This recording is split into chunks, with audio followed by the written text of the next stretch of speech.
Tā skatos, mēs esam 9. Es domāju, ka tas arī lieliski. Un tūlītās arī nošērošu savu prezentāciju.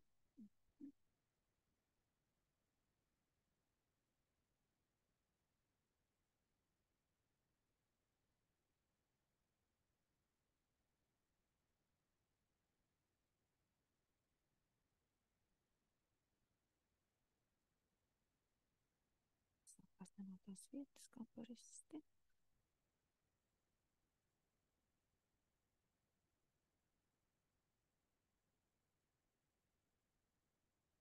Jā, ok, tā.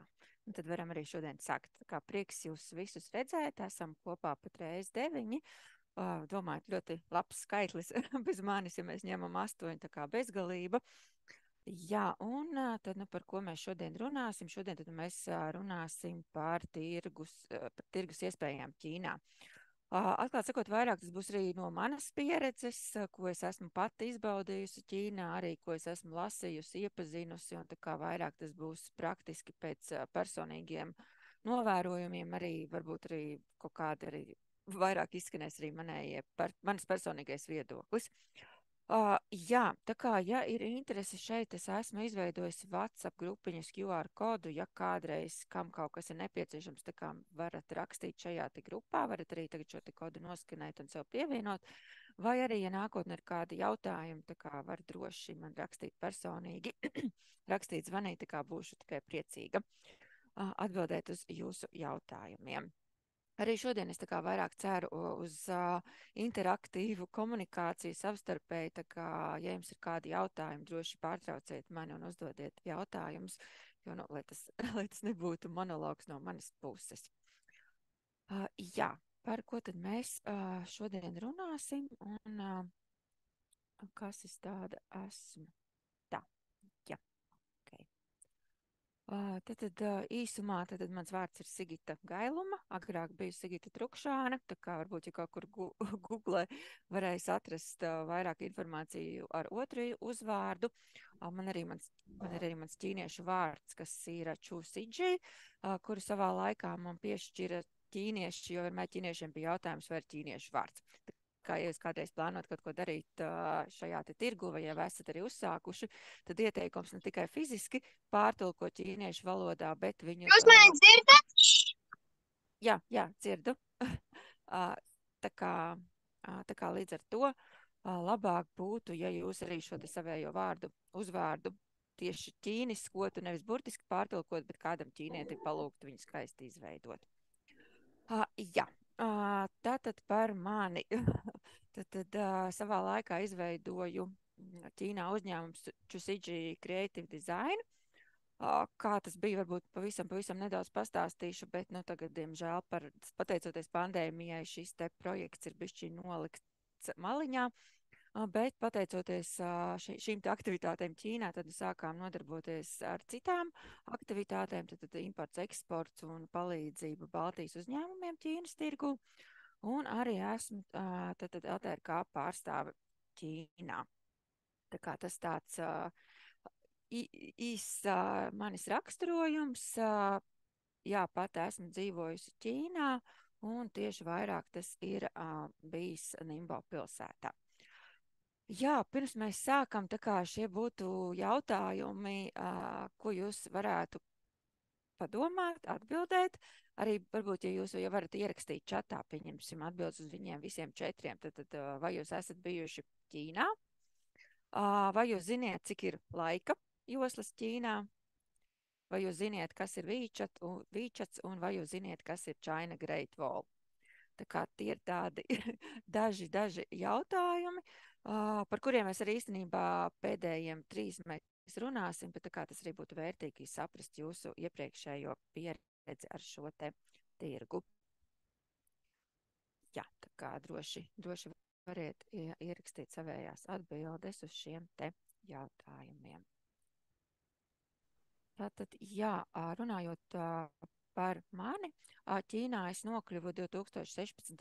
gadā, Tās bija apmācības, kuras organizēja Latvijas Tirdzniecības Rūpniecības kamera kopā ar Ķīnas ekonomikas ministriju. Un tad šajās 3 nedēļās bija iespējams iepazīt gan Ķīnas kultūru, gan arī biznesa vidi. Nu, kaut kādi tas viss sanāca, ka šajā laikā man šī valsts iepatikās. Un varētu teikt, jā, ka ķīnieši veica ļoti labu propagandu. Arī tagad īstenībā notiek šīs apmācības. Arī pati šogad biju 2 semināros, arī LTRK organizēs iespējams tuvākā laikā. Un arī viens tagad arī tūlītās paralēli notiek priekš Tirdzniecības kameras dalībniekiem. Tā kā līdz ar to tā ir lieliski iespēja nokļūt Ķīnā.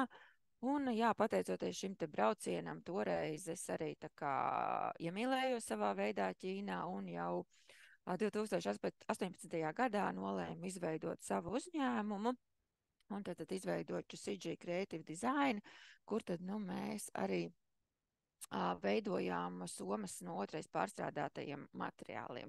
Tā kā tajā laikā sanāca diezgan veiksmīgi būt īstā laikā, īstā vietā, un tad šis te projekts no sākuma diezgan veiksmīgi aizgāja, bet tad, pateicoties Covidam, nedaudz apstājās, un vairāk sākām tieši nodarboties ar jautājumiem saistībā par palīdzēšanu Baltijas uzņēmumiem ieiešanai Ķīnas tirgū. Jā, tad varbūt īsumā, ko mēs darām, tad šie dažādi pakalpojumi saistībā uzņēmumiem, kas vēlās uzsākt savu darbību Ķīnas tirgū, sniegt pakalpojumus vai arī pārdot produkciju. Arī palīdzam jautājumos ar importu jautājumiem un arī partneru meklēšanu, tā kā, lai iegādātos konkrētus produktus vai arī pakalpojumus šajā tirgū. Tāpat arī palīdzam ar biznesu savienošanu vai biznesu mītiņu organizēšanu gan klātienē, gan attālināti. Tas ir gan saistībā ar ieiešanu Ķīnas tirgu, gan arī ar importu un eksportu abiem diviem jautājumiem. Un arī dažādos jautājumos, ja noslēdzam šo sadarbības līgumus, pārstāvam klientus Ķīnā. Jā, un tāds no aktuālākajiem īstenībā pakalpojumiem, ko diemžēl varētu teikt, sanāk, ir nodarboties ar risku un konfliktu vadību. Pozitīvi būtu teikt, jā, ka risku vadība pie mums griežās pirms risks ir iestājies, bet, diemžēl sanāk tā, ka bieži vien pie mums griežās pēc palīdzības, kad jau ir noticis kaut kāds ČP, kaut kādas problēmas, un tad, viņas ir jārisina. Bet, jā, par to mēs arī, kā šodien nedaudz arī parunāsim, kā tad, izvairīties no šiem te iespējamiem konfliktiem Ķīnā, un, kādi ir šie risku vadības mehānismi, tā kā, lai nākotnē viss būtu kārtībā. Jā, un vēl viens, ko mēs darām, tad šie dažādi semināri un apmācības. Runājot par apmācībām, esmu arī pasniedzēja Rīgas Tehniskajā universitātē, kur tad, stāstu gan vietējiem, gan arī ārvalstu studentiem par starptautiskā biznesa plānošanu, starptautisko mārketingu un starptautiskām biznesa tendencēm. Tur es sāku ar vienu kursu, bet lēnām kaut kādi, jā, tika no RTU puses ievilkta dziļāk tajā visā. Tā, skatos atbildes uz jautājumiem. Daži jau ir atbildējuši. Ok, jā. Tā. Šeit arī, jā, varbūt nedaudz ieskats bildēs, kad, jā, pēdējā laikā, kad es biju Ķīnā, tad arī šodien parunāsim par šiem dažādiem jautājumiem, kā visādi procesi tur notiekās, vienkārši ieskats mūsu aktivitātēs, tā kā, jā, ir viss kaut kas daudz kas darīts, varbūt arī, jā, par mums, kad sākām varbūt ne tajā labākajā laikā, tad tieši pirms pandēmijas, jo es pat atgriezos no Ķīnas 2019. gada beigās, tad, biju domājusi atgriezties, bet iestājās Covids, jā, un tad, nedaudz varbūt šīs te aktivitātes pieklusa, bet, tagad, jā, man pašai liekas, ka tomēr arī pateicoties to, ka visi ierobežojumi Ķīnā ir atcelti, tad nāk šī aktivitāte arī sāk pieaugt. Jā, par ko mēs šodien runāsim? Tad apskatīsimies nedaudz par Ķīnas tirgus tendencēm, izaugsmas iespējām, kas tagad notiekās Ķīnā. Es apskatīšu tā kā to no dažādiem leņķiem, ko par to saka politiķi no Latvijas puses, kādi ir pētījumi citām Eiropas valstīm un kāds arī ir tad Ķīnas viedoklis. Tad arī parunāsim par biznesa kultūru un strateģisko partnerību veidošanu Ķīnā. Tā kā arī līdz ar to es domāju, ka palīdzēs saistībā gan ar jautājumiem par importu, gan eksportu, kas tad jums ir aktuālākais. Pieskarsimies arī šiem te juridiskiem aspektiem, regulācijām.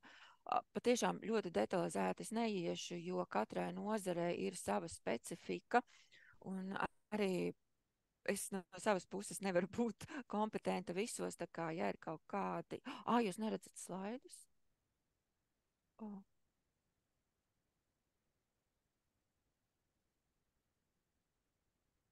Tagad redzat?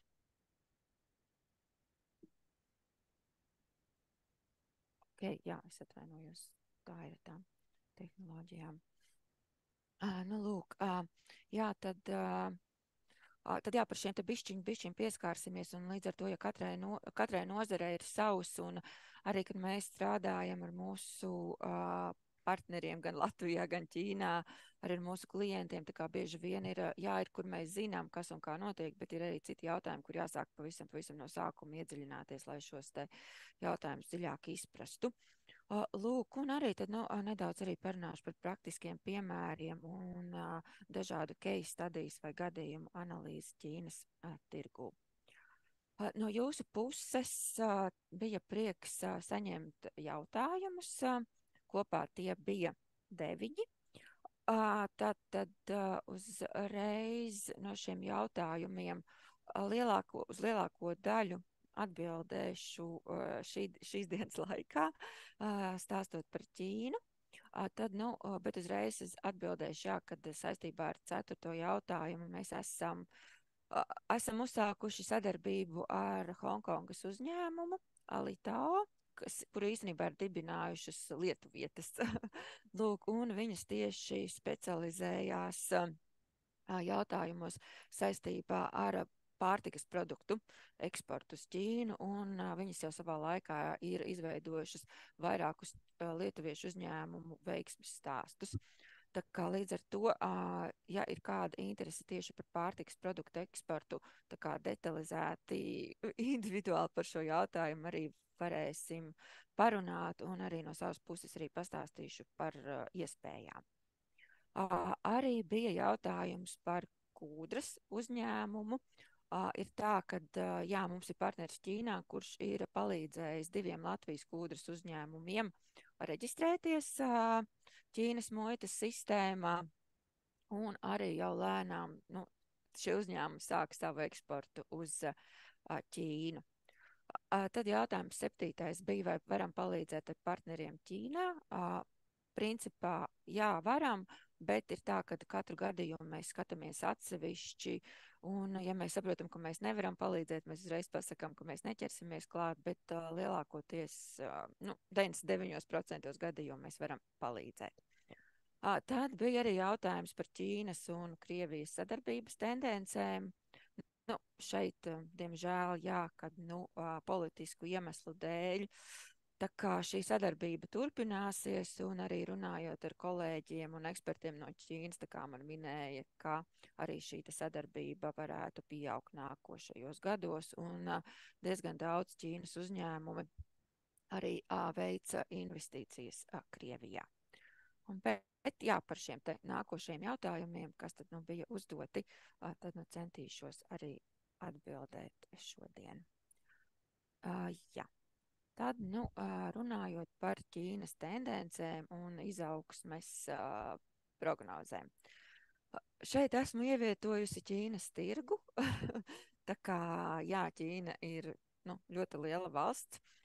Uzreiz teikšu, tie ir 1,4 miljardi iedzīvotāju, un uz Ķīnu nevajadzētu skatīties kā uz vienu veselumu, bet mēs arī uz viņu varam skatīties kā savu veidu labi, viņi īsti ar Eiropu nevar salīdzināt, bet kā arī kā savu veidu valstu savienību.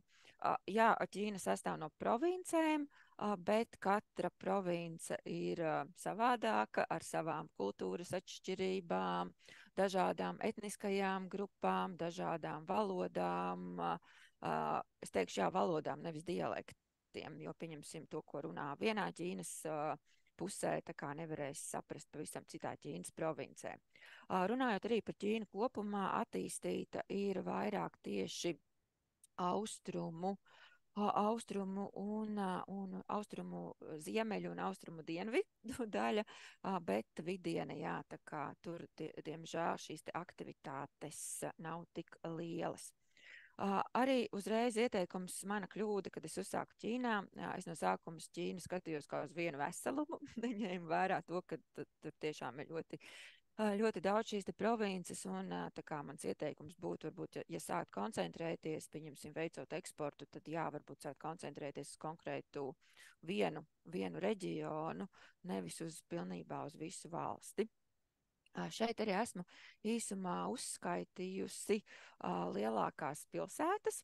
Ja mēs skatāmies, tad pilsētas var iedalīt tā kā līmeņos. Ir Tier 1 city, tā kā pirmā līmeņa pilsētas, Tier 2 ir otrā līmeņa pilsētas, un Tier 3 ir trešā līmeņa pilsētas. Jā, un līdz ar to tās lielākās aktivitātes, protams, notiek šajās te pirmā līmeņa pilsētās un arī bieži vien arī provinču galvaspilsētās. Īsumā varbūt par šīm te pilsētām, tā kā, kas ir jāņem vērā, galvenais, ko atcerēties, jā, kad Šanhaja ir metropolitēna, var arī savā veidā pielīdzināt Ņujorkai, tad liela starptautiska pilsēta. Arī bieži vien varbūt kaut kas neliekās, kad mēs arī atrodamies Ķīnā. Lūk, un tad Šanhaja ir tiešām viena no galvenajām finansu un komercpilsētām. Nākošais runājot Pekina, arī jā, ir svarīga pilsēta, bet vairāk tiešām tā dotā mirkli ir galvaspilsēta un arī šis te politiskais centrs.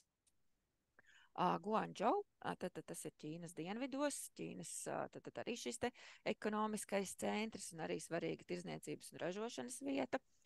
Turpat blakus atrodas Šenžena. Tur tad šajā pilsētā ļoti augstu ir attīstītas inovācijas un tehnoloģijas. Atgriežoties atpakaļ tad uz ziemeļiem, tuvāk uz austrumiem, netālu no Pekinas un atrodas tad šis te Ķaiģina. Arī svarīga rūpniecības pilsēta un tirdzniecības centrs, daudz dažādi šie loģistikas centri tur atrodas un transporta mēzgli. Tāpat tās arī Fuzhou ir tad pārobežu un tirdzniecības loģistikas pilsēta. Uz augšu atrodas Qingdao, arī tad ostas pilsēta Dailanu. Ražošana, arī rūpniecības centrs. Ja, kā jau minēju, tad šīs te visas lielākās aktivitātes vairāk tiešām notiek gar šo te austrumu krasta līniju. Un būtiski arī atcerēties to, ka Hongkonga un Makao tātad ir šie te saucamie Ķīnas īpašās administrācijas reģioni, kur, principā darbojās pavisam citi noteikumi. Lūk,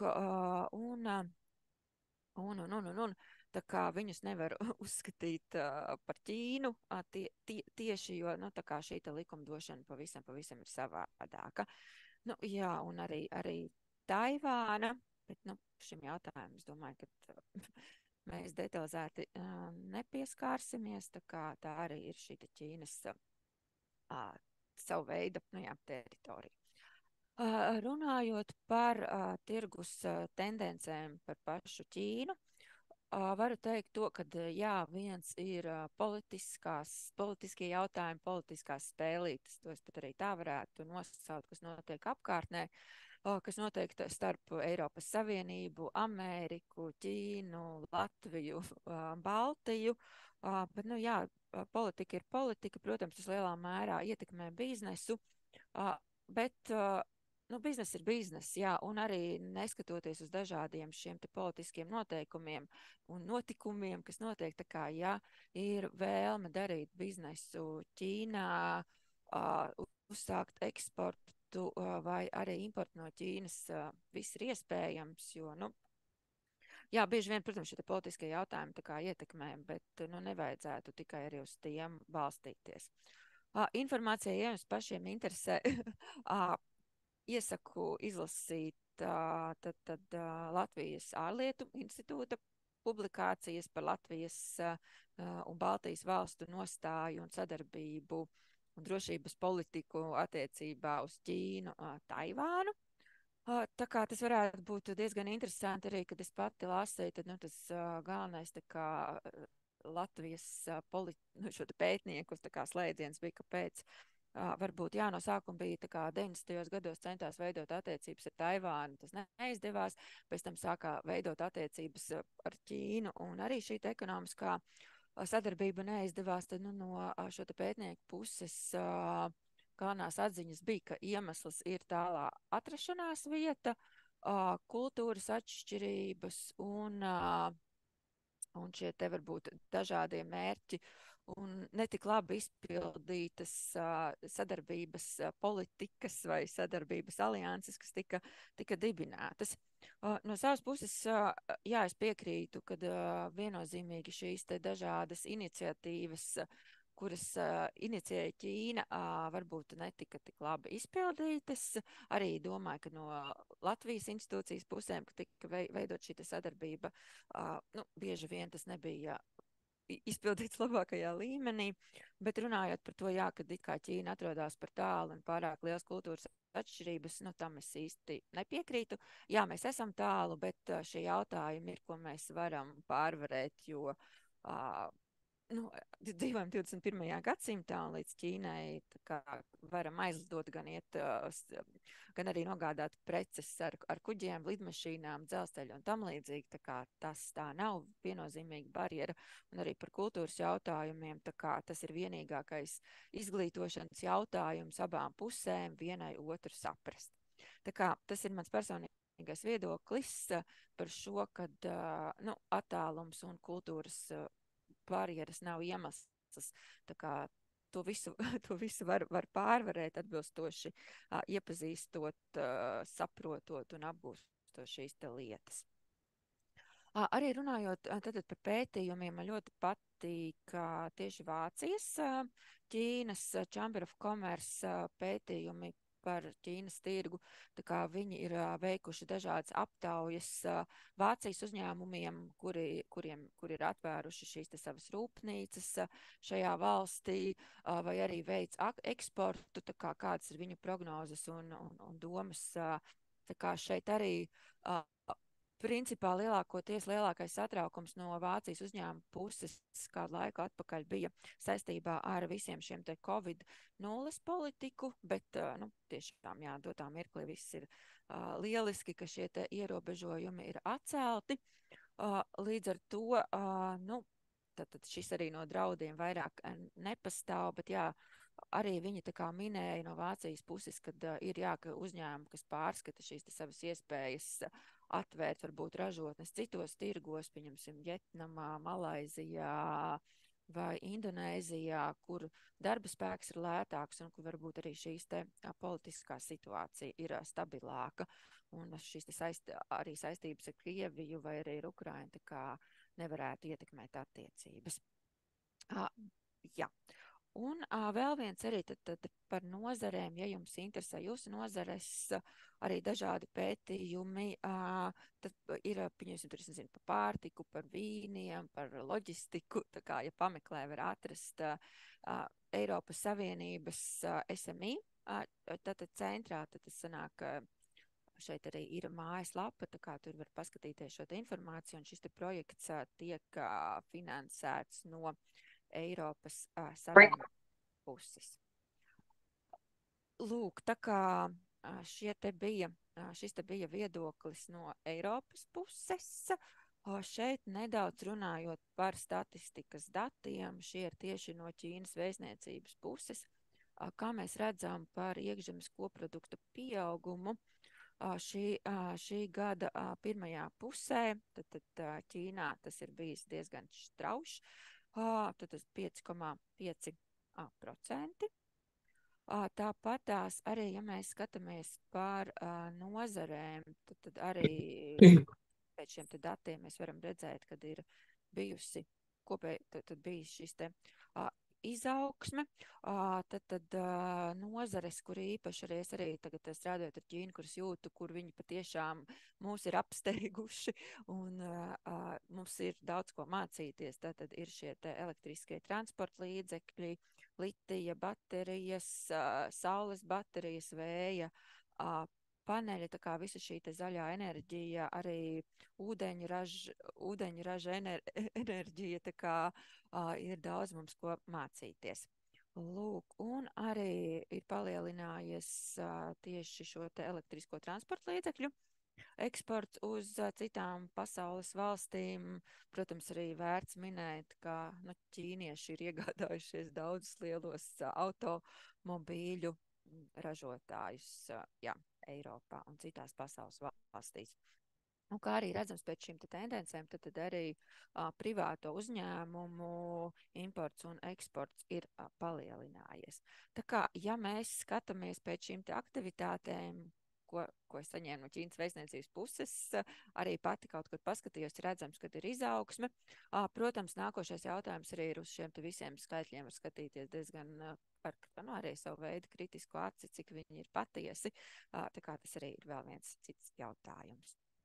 Lūk, arī šeit, kā mēs redzam, kad ir tiešām palielinājušās arī šīs tiešās ārvalstu investīcijas. Kā redzams, ir pirmajā pusgadā ir atvērti 24,000 uzņēmumu Ķīnā, un redzams, no kurām valstīm tad šīs investīcijas ieplūst. Runāju ar savu kolēģi, īstenībā tā arī ir Šanhajā. Iepriekšējā mēnesī tika reģistrēti 2500 uzņēmumi. Tā kā, skatoties, šī te aktivitāte ir vērojama. Un viņi arī minēja, ka īstenībā, šeit ir, tā kā es esmu minējis skaitļus par Eiropas valstīm, bet arī ieplūst šīs te investīcijas no citām valstīm. Tur no Indijas arī diezgan liela apjomi. Šeit arī runājot to, kad tad var redzēt, kad arī patēriņš Ķīnā ir turpina palielināties un notiek šī te aktivitāte. Runājot par Latviju, par Latvijas datiem, tā kā mēs un Ķīna, tā kā 2022. gadā bija tad 11. lielākais sadarbības partneris, 3. lielākais partneris ārpus Eiropas Savienībām, un ja mēs skatāmies, kad dotā mirklī ir pēc Ķīnas muitas sistēmas sanāk ir tā, kad 108 Latvijas uzņēmumiem ir tad šīs te tirgus piekļuve Ķīnai. Šajā gadījumā tas ir vairāk domāts par šo te eksportu uz Ķīnu, un skaits īstenībā 108 ir diezgan mazs.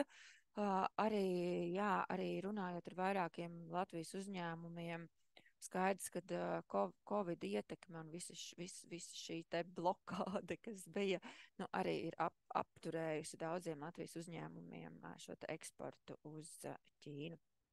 Bet arī, kā mēs redzam, arī tomēr ķīnieši turpina investēt Latvijā. Tā kā, man pašai liekas ir tā, ka varbūt šī aktivitāte bija mazāka, bet dotā momentā, pateicoties Covid ierobežojumu atcelšanai, tad arī īpaši no Ķīnas puses ir jūtama šī te ieinteresētība arī sadarboties ar Eiropas Savienības valstīm. Arī varbūt vēl vienreiz atkārtošos, atkal minēšu par šo te zaļo enerģiju un inovācijām. Tas ir tas, kas dotā momentā Ķīnā plaukst. Arī pati apmeklēju gan tad sanāk maijā un arī pēc tam tikko nesen jūlija beigās augustā vairākus tā saucamos inovāciju parkus, vēl viņu sauc par pilot demonstration zones, nu, un tiešām ļoti ir izteikts to, kad ķīnieši varbūt iepriekš viņi zaga idejas no citām rietumu valstīm, bet patreiz, jā, viņi cenšas pie sevis piesaistīt talantus no Eiropas, no Amerikas un no citām valstīm. Un tajā skaitā arī šajos te inovāciju parkos, ja ir labas biznesa idejas, kuras varētu attīstīt, tad arī viņi piedāvā grantus, arī dažādus atbalsta līdzekļus. Ja, tā kā, jā, viņi investē arī ārpus Ķīnas, bet lielākoties viņi ir ieinteresēti dabūt šos te uzņēmumus un gudros prātus tieši iekšā Ķīnā, un arī, lai tad šie te ārvalstu uzņēmēji, zinātnieki atvērtu savus pārstāvniecības. Jā, ok, super, mana gramatiska kļūda, bet, nu, labi, tas bija pie lietas. Jā, runājot, tad tālāk tas bija tāds ieskats par šo pašu Ķīnas tirgu, par tendencēm, ja, tad, kā jau es minēju, ir jāieslēdz kritiskā domāšana un taisnība, kā vienmēr būs pa vidu, jo, jā, Ķīna veic savu propagandu, Amerikas Savienotās valstis veic savu propagandu, un jā, mēs esam pa vidu, un tad, jāieslēdz šī kritiskā domāšana. Varbūt jums ir kādi jautājumi?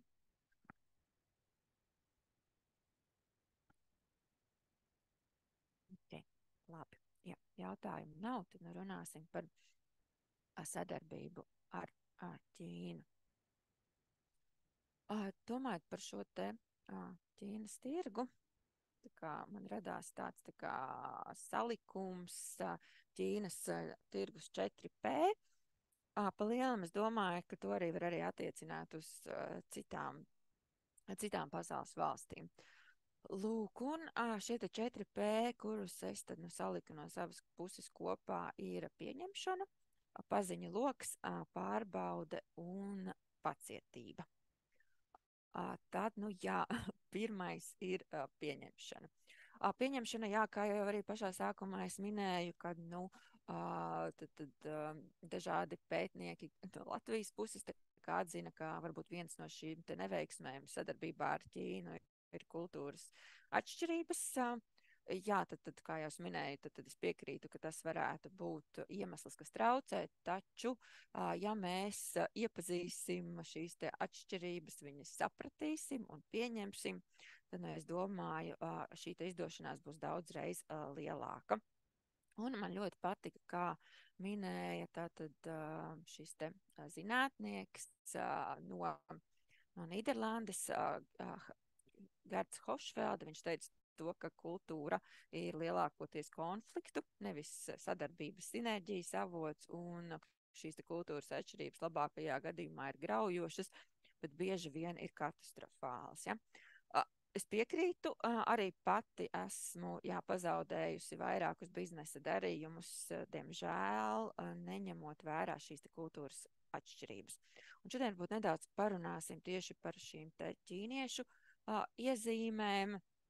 Un man arī tas patīk, šis salīdzinājums, ko uz kultūru mēs varam skatīties kā uz savu veidu aizbergu, kur mēs redzam pašu tikai apakšu, tas atvainojas tikai augšu, bet kas tad zemāk ir slēpts, mēs nevienmēr saprotam un esam iepazinuši. Ja? Tad līdz ar to svarīgākais mums ir saprast par kultūrām, kas tad slēpjās zem šajā aizberga daļā, kas atrodas tieši ūdenī.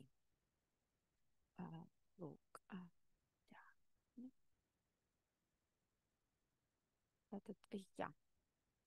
Runājot par pieņemšanu, Hofšvelde izveidoja tādas tā kā saucamās 6 kultūru dimensijas.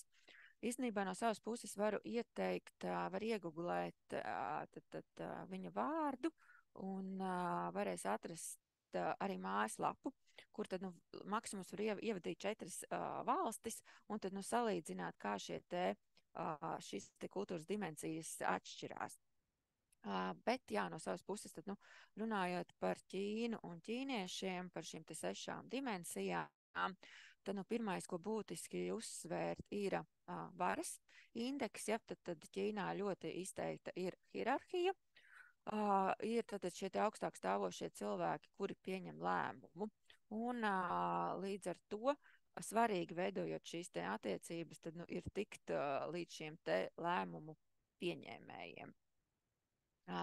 Jo, nu, citi, jā, diemžēl, viņiem nebūs izteiktas šīs te pilnvaras un arī iespēja rīkoties. Nākošais ir individuālisms un kolektīvisms. Tad, jā, viņiem svarīgākais ir grupa, darbs grupā, kopējie panākumi. Nevis, ja mēs īpaši skatāmies uz Amerikas Savienotajām valstīm, vai arī īstenībā kā mēs, kā latvieši, Latvijā esam šie te viensētnieki, kur mums ir izteikti šis te individuālisms. Ķīnā tieši pretēji vairāk tiek runāts par šo te kopējo, par kopējo darbību, kopējiem sasniegumiem. Un tad līdz ar to tāds mans ieteikums būtu, kad Ķīnā nerunā tikai par SSS, cik es daudz ko esmu izdarījis, bet nu vairāk runāt, ko mēs kā komanda kopā esam izdarījuši. Vīrišķais, sievišķais, tad šeit tas nav domāts tieši sievietes vai vīrieši, bet vairāk tā kā pieeja lietām, tāda tā kā vairāk tāda stingra, uz konkurenci balstīta, uz mērķu sasniegšanu, vai sievišķīgums vairāk ir domāta tāda tolerance, iecietība, tā kā tāds vairāk tā kā tāds maigums sadarbībā, ja, tā kā tad, nu, mēs skatāmies uz Ķīnu, jā, tad vairāk ir tomēr izteikts šis te vīrišķais. Nenoteiktības indeks, arī šis jautājums, tad Ķīnā bieži vien man vismaz bija tāda sajūta, kad nepārtraukti tiek peldēts, kad nav tā kā pie mums vairāk šeit ļoti viņiem tā kā līdz ar to tas nenoteiktības augstāks tieši tur. Tāpat arī runājot par ilgtermiņu un īstermiņu, jā, ķīnieši vairāk orientējās uz ilgtermiņu attiecību veidošanu, un līdz ar to ir patiešām nepieciešama pacietība. Veidojot šīs te attiecības, tas var aizņemt tiešām ļoti ilgu laiku. Labākā gadījumā tas var būt gads, bet nu, bieži vien tie var būt arī vairāki gadi, kamēr pēc šī arī patiešām sadarbība efektīvi arī notiekās. Un brīvība vai formalitāte, tad jā, ir skaidrs, ka Ķīnā vairāk ir izteiktas šīs te formālās attiecības. Tā kā šīs ir tādas kultūras dažas atšķirības no Hofšfeldes puses, par kurām ir vērts aizdomāties un, nu, ņemt vērā, sadarbojoties ar ķīniešiem. Tā kā arī, ja jūs sadarbojaties ar citām valstīm, tad arī mans ieteikums būtu papētīt pieejas tieši citās valstīs, kā tas nu notiekās. Bet nu skaidrs, kad ir pētījumi, cilvēki vairāk ceļo, notiek šī te globalizācija un notiek izmaiņas. Jā, varbūt vēl viens modelis, kas man pat labāk patīk, ir Luisa. Luisa modelis tad saistībā, kur viņš sadala, varētu teikt, visas pasaules iedzīvotājus 3 lielās grupās. Viena grupa ir tā saucamie lineārie vai lineāri aktīvie, vai varētu teikt vēsie, uz faktiem balstītie cilvēki. Ja? Tā kā mēs redzam, lielākoties tad ir izteikti īpaši Vācijā, Šveicē, Luksemburgā, un arī mēs no Latvijas arī tā kā vairāk tuvinamies šiem te, kad mūsu lēmumi vairāk balstīti uz dažādiem faktiem. Nākošais ir multiaktīvie, arī redzams, tad sarkanā krāsā ir iezīmēti, tad visi šie te ir cilvēki, kas ir emocionāli, impulsīvi, daudz runā, izrāda žestus. Nu, šeit kā piemēru varētu minēt itāļus, spāņus, meksikāņus. Lūk, un tad, nu, dzeltenie vai tā saucamie reaktīvie cilvēki, ja, tad kuri neizrāda emocijas, kuri runā tikai tad, kad viņiem uzdot jautājumus, kuri slēpja savu mīmiku, ļoti neizrāda, un kuri ir labi klausītāji. Tā kā šeit mēs redzam, tas ir ļoti izteikts vietnamiešiem un arī ķīniešiem. Protams, jā, cilvēki ceļo un visi nedaudz pamainījies, un ne visi ķīnieši, un ne visi latvieši, un ne visi itāļi būs tieši šajos te lauciņos. Bet es tiešām vēlējos ieteikt atcerēties par šīm te atšķirībām, jo man pašai bija gadījums, tad mēs plānojām no Brazīlijas vest apaļkoku, priedus un eikaliptu uz Ķīnu. Un sadarbībā biju iesaistīta es un vēl viens mans kolēģis no Latvijas. Tad, kā jau iepriekš minējām, tad šie te zilā krāsā, augstie uz faktiem balstītie cilvēki. Nākošais cilvēks mums bija iesaistīts tad Šveicē dzīvojošs Brazīlis. Tātad sarkanais, karstasinīgais, kurš pārtrauc vairāk runā, un bija tad arī šie ķīnieši. Un kā ķīnieši šeit jūs arī varat redzēt vairāk šīs te detalizētās aprakstus, ja kāda viņi ir, kad patiešām nerāda emocijas, izrāda cieņu, tad ja ir kaut kādas, nu, es nezinu, ievēro šo te hierarhiju, runā tikai tad, kad viņiem dot vārdu, ļoti labi cenšas ieklausīties to, ko citi saka. Ja, tad nu, bija šī situācija, īstenībā tā bija vēl tikai, tas bija pats mūsu darījuma sākums, kad mēs tā kā savā starpā iepazināmies un uzsākām pirmās pārunas. Lūk, un jā, tas viss beidzās ar katastrofu, jo tad šis te brazīlietis visu laiku emocionāli runāja, pārtrauca, neļāva izteikties nevienam. Ķīniete neizteicās, viņa visu laiku klausījās, vēroja. Es no savas puses tā kā centos vadīt sarunu, bet nu beigās, jā, es sapratu, ka es biju kad es biju pieļāvusi kļūdu, jo no savas puses es tā kā iekšēji zināju, gan kāda ir Brazīļa, gan kāda ir ķīnieši, bet man nebija ienāca prātā doma, kad nu, man tomēr vajadzētu šai ķīnietei pastāstīt, ar ko tad nu, viņa satiksies un kā viņai vajadzētu uzvesties un kā viņai vajadzētu šo Brazīli pieņemt, un savukārt Brazīlim, jā, es nepastāstīju par šīm ķīniešu atšķirībām.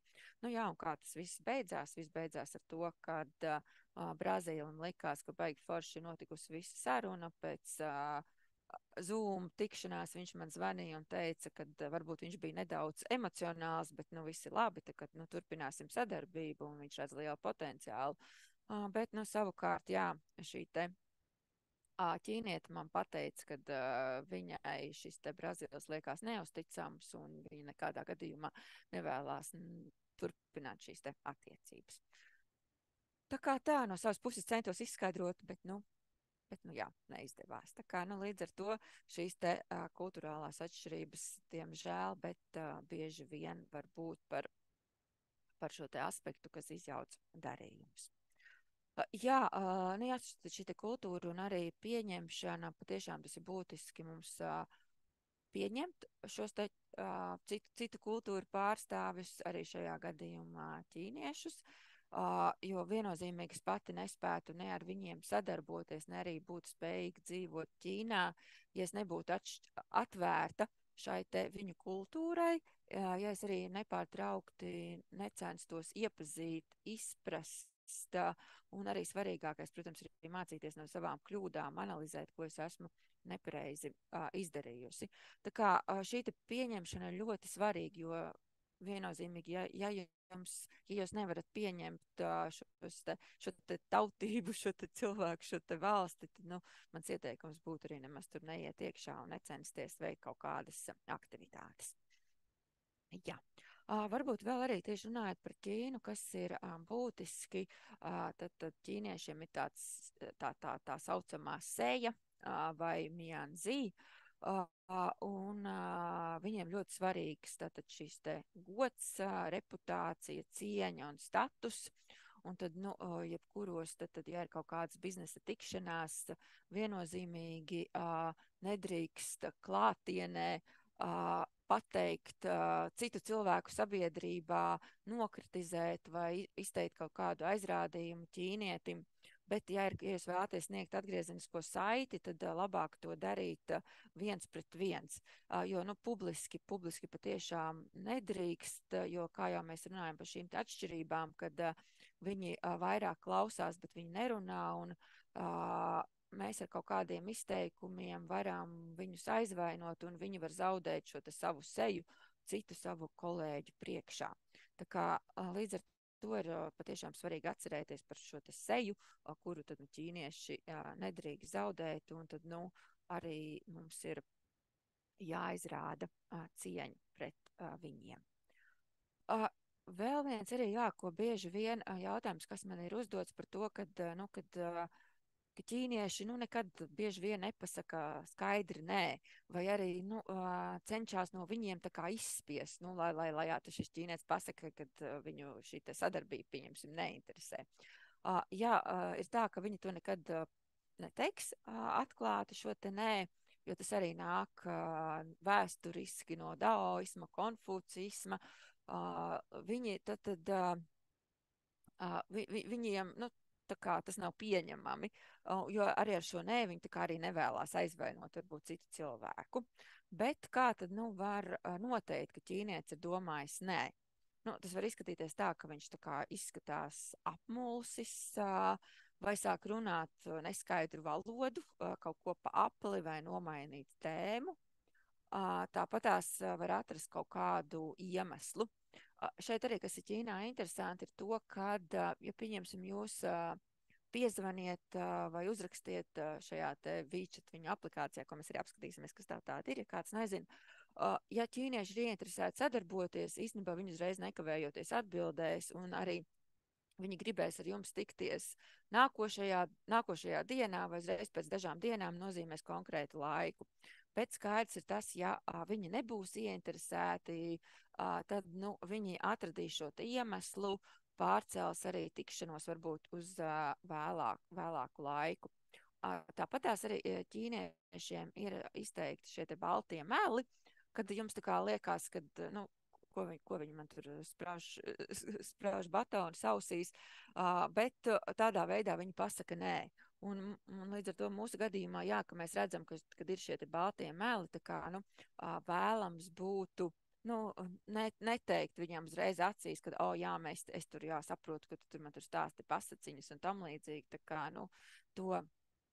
tā nevajadzētu rīkoties, tā kā, no savas puses vienkārši tā kā konstatēt, jā, ok, tad viņš man te stāsta kaut kādus brīnumus, kaut kādus attaisnojumus, tomēr šī atbilde bijusi nē. Un arī tad šīs atlikt lietas, ko es minēju, ka neapstiprināt šīs tikšanās vai viņas pārcelt uz vēlāku laiku. Tā, ok, es redzu jautājumu, kā pārbaudīt ķīniešu firmu, jo daudz dažādu skēmu. Ok, jā, to es arī drīz, līdz tam mēs tiksim, to es arī pastāstīšu. Jo tas būs pie partneru pārbaudes. Jā, tā kā tas bija par šo te pieņemšanu, ka mums ir jābūt atvērtiem šai te dažādai kultūrai un mācīties novērot. Tāpat runājot par Ķīnu, tad svarīgs ir paziņu loks, jo ķīniešiem šis te princips saucamais guanji ir ļoti izteikts. To varētu nosaukt arī par savu veidu sociālo parādu vai muguru. Tas nozīmē to, ja jūs, ja pieņemsim, jums kāds ķīnietis palīdz kaut ko, tad tas nozīmē, ka jums tas ir nerakstīts likums, ka jums arī nākotnē viņam būs jāpalīdz. Ja? Un līdz ar to, ja mēs skatāmies pateicoties šim te paziņu lokam, tad šī te sadarbība, šis te tīkls zilā krāsā ir iekrāsots, kāds tad mums viņš ir varbūt šeit rietumos, ka mums šis te networkings un kontakti nav tik tuvu viens otram, ka nav tāds muģeklis, ja mēs skatāmies uz ķīniešiem, jo tur arī būs tā, ka runājot ar viņiem būs, es nezinu, tur būs māsas brāļi, bet, nu, tu īsti nesaproti, tas ir brālēns, māsīca vai vienkārši draugs vai drauga draugs. Bet, nu, līdz ar to viņiem ir šis te čumu un muču, šis te paziņu loks, un tad arī viņi šīs te attiecības veido patiešām ilglaicīgi, komunicējot, palīdzot viens otram, un tad, nu, šī te pieeja nedaudz savādāka kā pie mums. Runājot arī par paziņu loku, jā, es iesaku veidot attiecības ar valdības pārstāvjiem, tā pašā skaitā ar Ķīnas vēstniecību Latvijā, ar Ķīnas ekonomikas konsulātu, vai arī, ja jūs darbojaties kādā noteiktā provincē, tad, nu, iepazīties ar šiem te municipāļu vai pašvaldību pārstāvjiem, un arī veidot šīs te attiecības ar Ķīnas biznesa partneriem. Un būtiskākais īstenībā tomēr ir veidot ar biznesa cilvēkiem, jo Ķīnas valdības pārstāvi tad nu, bieži vien lietas dara ķeksīšu pēc, lai sniegtu kaut kādas atskaites, norādītu, ka ir sasniegti 5-gades plāni. Tā kā, nu, diemžēl, bet daudz kas ir darīts tā kā ķeksīšu pēc. Taču šīs te attiecības var palīdzēt tikt galā ar dažādiem likumdošanas jautājumiem, vai arī, ja ir lielāki projekti, tad, nu, viņi var iepazīstināt ar dažādu pašvaldību pārstāvjiem. Bet, nu, arī šeit skatoties arī pat esmu vairākos projektos centusies tā kā sadarboties ar Ķīnas vēstniecību, ekonomikas konsulātu. Jā, ir bijuši kaut kādi pozitīvi gadījumi, bet ir arī bijuši citi, kur, nu, patiešām ir bijis jūtams, ka tas ir darīts tīri ķeksīšu pēc. Tā kā jā, Ķīnā tā kā ir komunisms, līdz ar to ir svarīgi veidot attiecības gan ar valdību, gan arī ar šiem te biznesa pārstāvjiem, bet biznesa pārstāvi tomēr ir svarīgs. Tad vēl jautājums, vai ir vēstniecības atbalsts uzņēmējiem? Jā, tad runājot par vēstniecības atbalstu, tad no Latvijas puses, Latvijas vēstniecība Ķīnā. Diemžēl Lijā pārtrauca savu darbību Ķīnā tādā veidā. Ķīna vairāk nav Latvijas investīciju attīstības aģentūras prioritāte, un iepriekš bija 2 pārstāvi, Ingus un Agnese, bet vairāk viņi tā kā nav Ķīnā. Līdz ar to no Latvijas puses vairāk koncentrēšanās notiek uz šiem te citiem tirgiem, tad Kaukāza reģions, tas pats arī Austrālija. Bet iepriekš, jā, tā kā, ja nepieciešams, var griezties vēstniecībā, bet, nu, ir, diemžēl, samērā neliels šis te cilvēku skaits, kas strādā vēstniecībā, un līdz ar to varbūt nevienmēr būs šis te atbalsts. Tā kā arī var griezties pie Ingusa, bet, nu, arī, jā, tā kā šī aktivitāte atbalsts ir mazāks.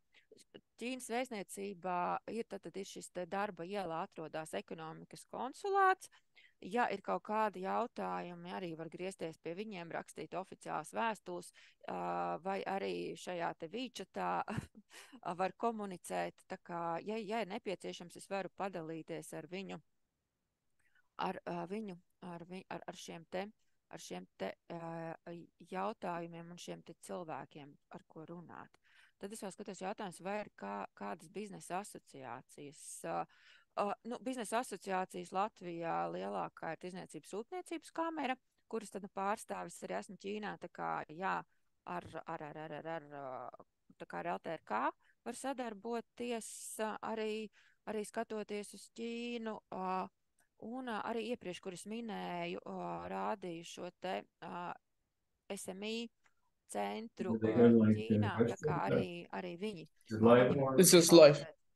We can ask questions. No, do you who ask those questions? Yes, that's what I'm checking. Varētu kāds ir izslēgts? Yeah, you are exactly online with me. Otherwise, I'm not gonna join this shit. I'm sorting out Varētu izslēgt, lūdzu. those people on LinkedIn and hey, I notice you. Yep. And I saw you join the link. I was there and.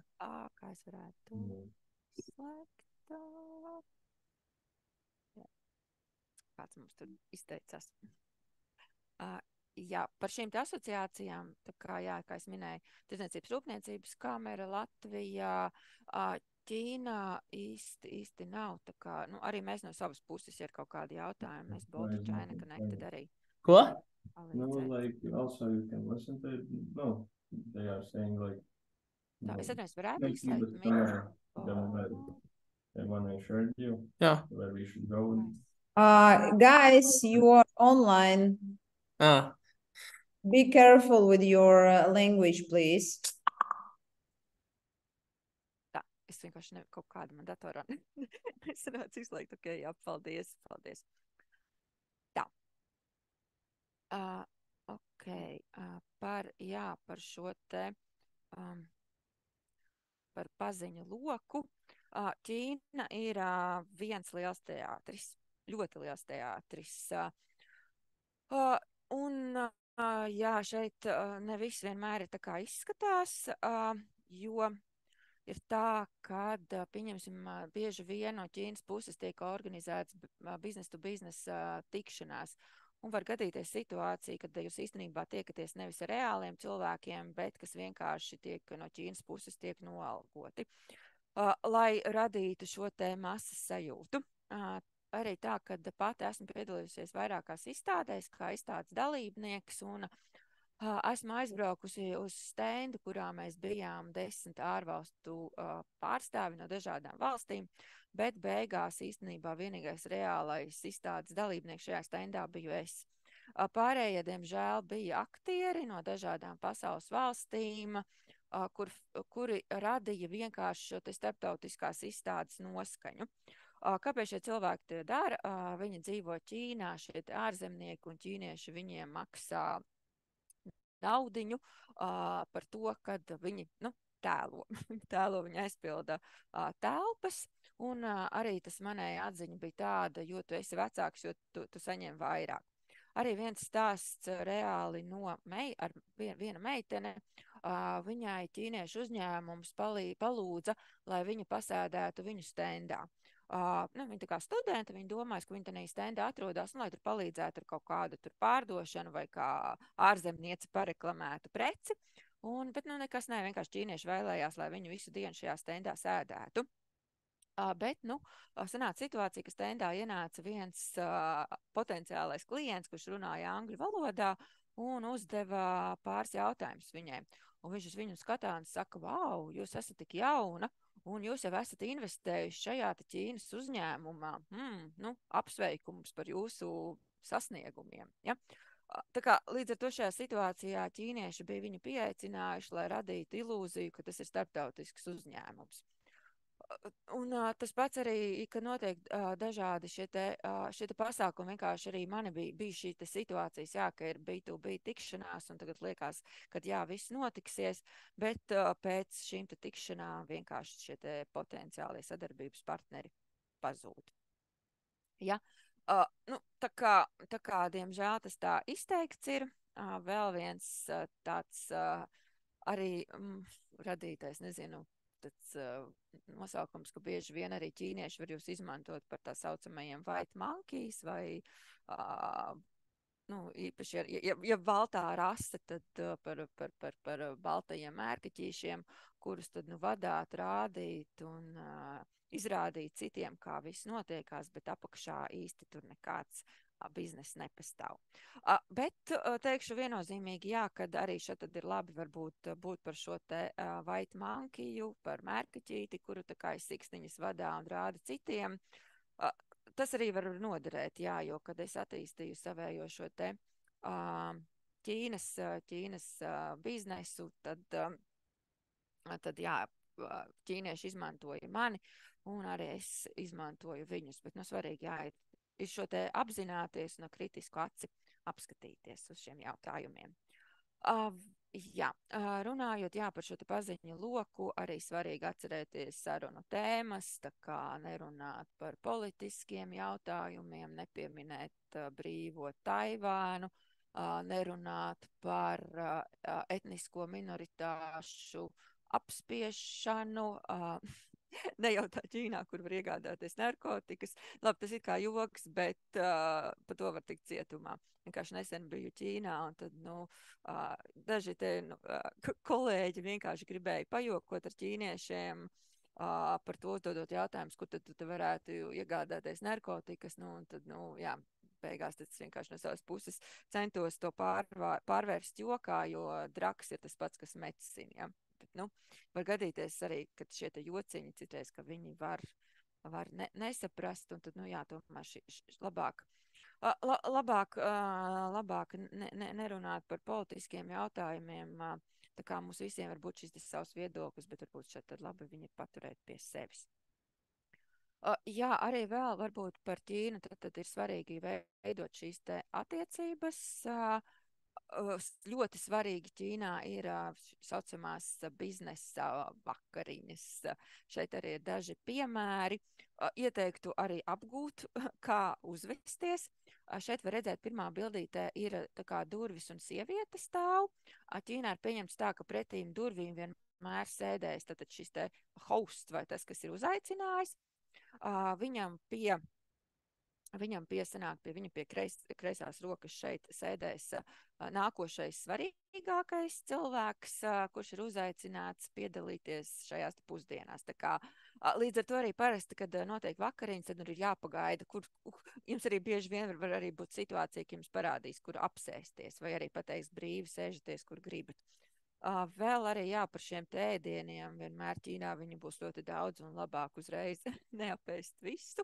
Nesēsties uzreiz, bet pa bišķiņam, un arī atcerēties par tostiem, kad ir pieņemts izteikt tostus, kad un arī es ieteiktu, ja jūs esat Ķīnā, veidot attiecības, arī nekautrēties, piecelties, pateikt visiem klātesošajiem. Un arī Ķīnā ir pieņemts, kad ir tā kā galvenais šis te hosts ir pateicis tostu, kad pārējie arī iet apkārt pa apli un iepazīstās un pasaka, tur tā kā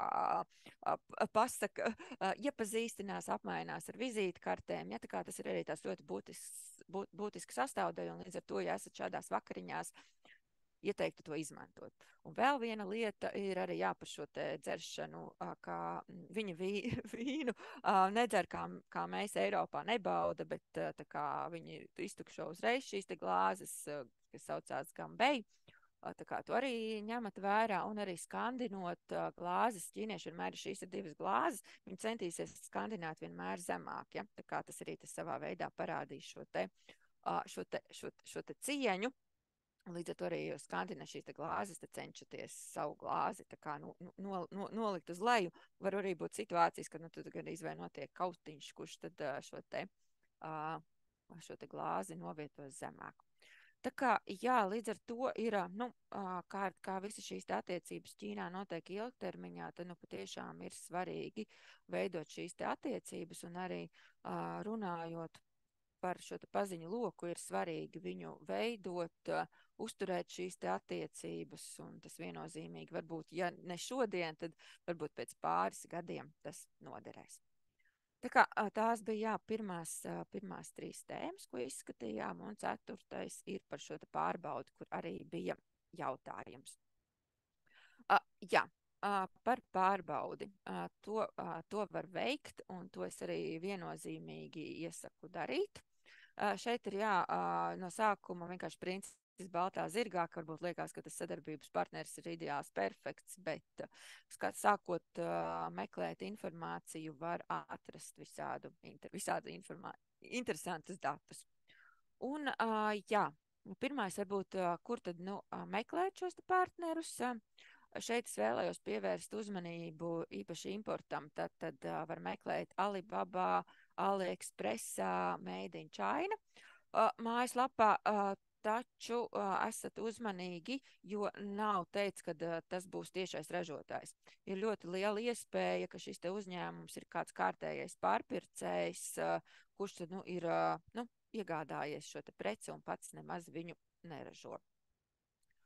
Lūk, arī tad par šiem te partneriem, ja jūs viņus meklējat Ķīnā, tad šīs te lapas, vai arī var atrast aģentus, kas sniedz šos te pakalpojumus, lai atrastu, pieņemsim, īpaši importa jautājumos, ir Fiverrā, arī arī var sameklēt šos te partnerus, kas tad, aģentus, kas meklēs partnerus, viņus arī tad, centīsies atrast uzticamus, tikai šajos gadījumā ir jāņem vērā to, ka kāda būs šie te nosacījumi, jo bieži vien uzreiz tad būs prasība, kad cik liels daudzums ir jāiepērk, un ja jūs, pieņemsim, vēlaties iepirkt 100 gabalus, tad, tas pārāk daudz jums izmaksās. Bet arī šie te aģenti var palīdzēt sameklēt arī eksporta jautājumos, arī var sameklēt kaut kādus partnerus. Lūk, un arī no savas puses mēs tā kā palīdzam sameklēt gan saistībā ar importu un arī ar eksportu. Otrs veids, tad ja jūs importējat, šīs ir divas lielākās izstādes, tad Canton Fair, kas notiek Guangzhou, un ir tāds Yiwu Markets, kurš Yiwu Markets principā visu cauru gadu notiek Zhejiang provincē, kur arī viņš varbūt tā skatās savā veidā atgādina, agrāk varbūt jūs zinat, bija tāda sporta pils, kur ir daudz mazu veikaliņu, tad, šeit varbūt tas būtu 100 reizes liela sporta pils, kurā tad, ir šie te ražotāji ar tādām mazām būdiņām, kur tad jūs varat iet un arī veikt un iepirkt konkrētus produktus, ja? Tā kā vairāk šīs te ir izstāžu nozares, uz kurām var doties un meklēt produktus, tās ir varbūt tādas lielākās, bet arī var meklēt arī saistībā ar noteiktām nozares, kuras jūs pārstāviet. Tāpatās šeit varbūt ir lielākās nozares, kur pašiem piedalīties, tātad China International Import Expo, China, tad arī šī Canton Fair var piedalīties, un arī tad trešā ir China International Fair for Trade and Services. Bet, ja jūs paši vēlaties iet šajos tirgos, tad es ieteiktu meklēt varbūt konkrētas nozares izstādes. Tā, vai es atsūtīšu... es atsūtīšu kontaktu informāciju pēc tam visiem dalībniekiem, gan šo prezentāciju nosūtīšu, gan arī, ja kādam ir interesi, pieņemsim, iepazīties ar tieši Ķīnas ekonomikas konsulāta e-pastus arī var nosūtīt, bet tā kā, ja ir interesi tur iepazīties, varbūt viņiem klātienē vai vīčatā, tā kā to es arī varu palīdzēt no savas puses. Tad vēl runājot arī par šiem te partneriem, tad ieteiktu skatīties un piedalīties dažādās tirdzniecības misijās, vai arī pat labāk, kad ir šie te individuālie braucieni vai B2B tikšanās. Tā kā mēs no savas puses arī organizējam, varam palīdzēt sameklēt gan importa, gan eksporta jautājumos šos te potenciālos partnerus un tad palīdzēt arī, tad arī norganizēt šīs te vizītes klātienē. Ir arī misijas, tagad, cik es zinu, vairāk Lijā neorganizē, arī Latvijas stendes pieļauj tuvākā gadā Ķīnā nebūs, bet arī ir agrāk pastāvēja šādas iespējas, bet tur arī es esmu pati piedalījusies šādos braucienos, bet mans tāds tā kā attieksme ir samērā, mans viedoklis ir, ka tās vairāk ir tādas tā kā tirdzniecības ekskursijas bez īpaši biznesa pievienotas vērtības, tā kā forši aizbraukt, paskatīties, kā lietas konkrētā valstī notiek, bet pēc tam tāds īstais tāds konkrēts rezultāts tā kā uzreiz neseko. Bet tā kā līdz ar to tā kā šis te mans ieteikums būtu, ja doties uz Ķīnu, tad patiešām mērķtiecīgi jau iepriekš sagatavoties, sameklēt šos te potenciālos partnerus un tad arī viņus tur apmeklēt. Tā, tad beidzot esam tikuši līdz partneru pārbaudei. Ķīnas partnerus, jā, var pārbaudīt, viņiem ir līdzīgi, tā kā varētu teikt, ok, jā, mums ir Lursofts, šeit ir links ķīniešiem, tad tā, pareizi viņi tur saucās, tad Ķīnas nacionāla uzņēmumu kredīta informācijas sistēma.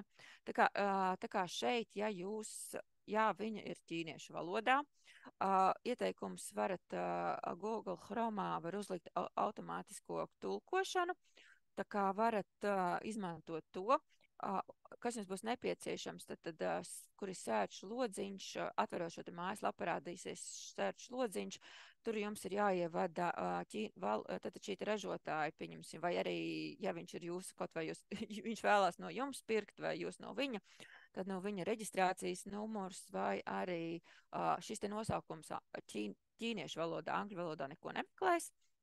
Un tad pēc tam arī izliks visa informācija par viņu. Šī informācija tad parādīsies, kas ir īpašnieki, kontakta informācija, kāds ir pamatkapitāls.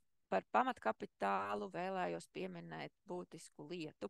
Kad, pieņemsim, ja mēs Latvijā dibinam uzņēmumu, mums šis te pamatkapitāls ir jāiemaksā tur gada laikā, uzreiz ir jāiemaksā, piemēram, puse un pēc tam atlikusēja puse, bet Ķīnā to var izdarīt 30 gadu laikā, ja, tad 30 gadi.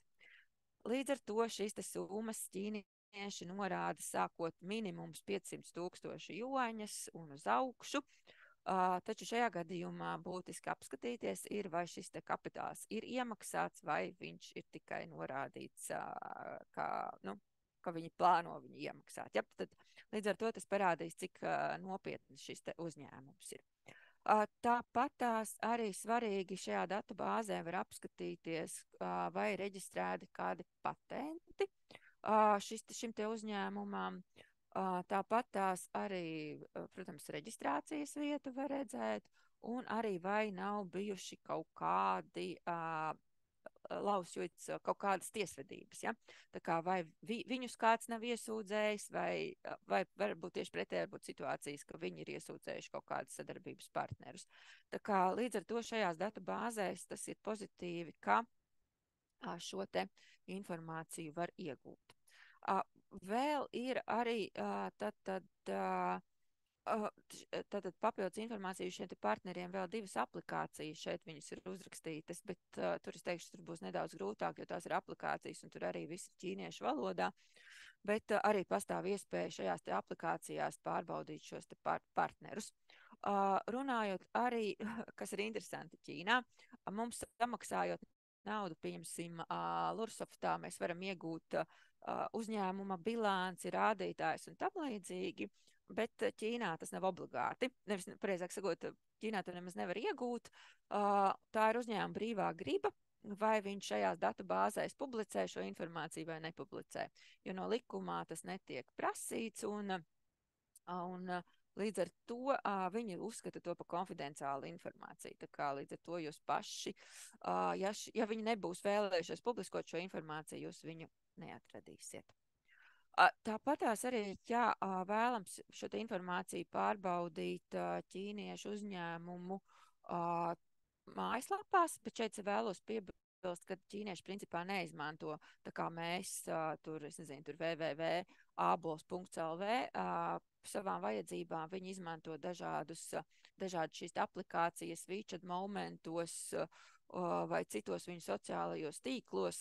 Tā salīdzinot, pieņemsim, mums ir uzņēmuma mājaslapas Facebookā, tad viņi vairāk, nevis Facebookā viņiem būs, bet viņus ķīniešu sociālos tīklos viņi būs izveidojuši savas mājaslapas. Un tieši skatoties šajās mājaslapās būs arī, ja jūs meklēsiet WeChatā, tad varēs atrast informāciju par viņiem, jo, ja viņi varbūt kaut ko dara saistībā ar ārvalstīm, viņiem būs arī angļu valodā mājaslapa, bet, pārsvarā tur būs ļoti skopa informācija. Tāpatās arī ir tas, kad Ķīnā, arī minēšu vēlāk, nedaudz pastāstīšu, ka ķīnieši neizmanto, Ķīnā ir bloķētas daudzas Eiropas un rietumu pasaules mājaslapas, un viņi radījuši sev identiskas līdzīgas.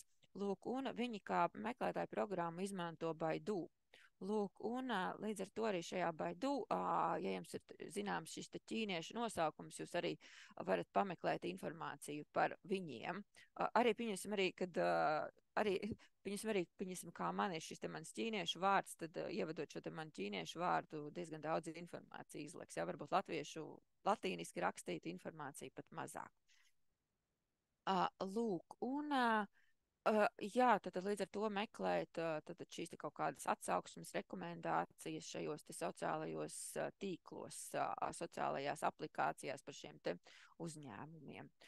Otrs arī, jā, ir ieteikums varbūt zvanīt pa tiešo uz norādītajiem telefona numuriem, jautāt par šiem te produktiem, pakalpojumiem, pārbaudīt, vai tie ir reāli telefona numuri. Vēl arī, jā, tā kā ieteikums būtu meklēt informāciju dažās šajās te Ķīnas biznesa kamerās. Izplatītākā ir tāda CCPIT, pareizi nenosaukšu, sanāk arī tur Ķīnas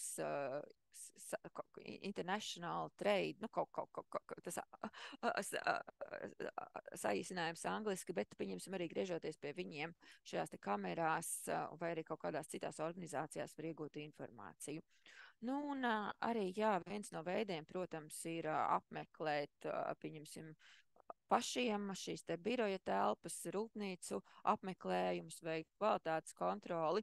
Varbūt arī šajos gadījumos, pieņemsim, mēs no savas puses, tā kā mums ir plašs kolēģi loks Ķīnā, tā kā, ja ir šādas te nepieciešamības, tad arī pastāv iespēja, ja pašiem negribās braukt, kad arī jūsu vārdā pārbaudīti cilvēki, tad piezvana, apmeklē šīs te rūpnīcas un vai arī ja tas ir rūpnīcas vai arī kaut kādus citus šos te partnerus. Un šeit arī vēlējos minēt par angļu valodu, jā, kad nevienmēr viņi visi runā angļu valodā vai arī runā, un tad varbūt bieži vien šīs te kaut kādi šie te pārpratumi, tā kā līdz ar to, ja nepieciešams arī mēs no savas puses tā kā varam palīdzēt, sazināties, piezvanīt uz šo te uzņēmumu. Nesen bija varbūt tāds incidents gadījums, ka pie mums arī viens uzņēmums griezās pārbaudīt informāciju par vienu ražotāju, bet bija ļoti interesanti to, ka jau bez pārbaudas sākšanas bija skaidrs, ka kaut kas nav kārtībā, jo, pieņemsim, līgums tika noslēgts ar vienu uzņēmumu, bet nezinu, kāpēc rēķinā, kad jāmaksā invoice par preci, bija norādīts pavisam citā pilsētā, pavisam cits bankas konts un cits uzņēmums. Ja. Tā kā, līdz ar to arī šīs te nianses ir svarīgi būtiski pievērst uzmanību. Un arī runāt par šo te partneru pārbaudi, diemžēl, jā, ir tā, kad pie mums bieži vien griežās pēc palīdzības, kad jau ir noticies kaut kāds pārpratums, kad tas pats importējot nav bijuši īstie vai viltotie vai neievērotas kaut kādas normas. Tajā pašā laikā, jā, ir bijuši arī lieli krāpnieciski darījumi, kad uzņēmums pirka saldētas ogas, bet īstenībā beigās atverot kravu pēc ilgām pārunām tur atradās ķiploki.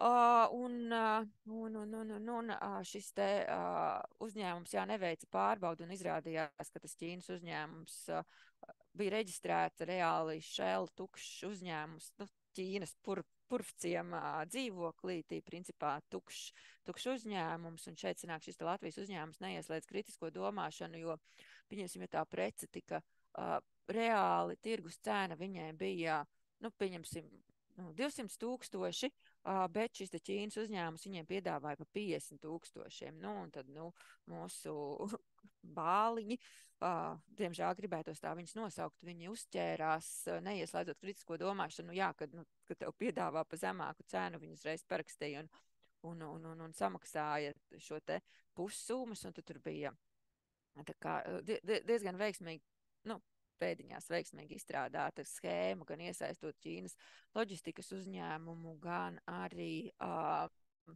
šo te uzņēmumu, kas tad pārdeva ogas, saldētas ogas, bet beigās pārdeva ķiplokus.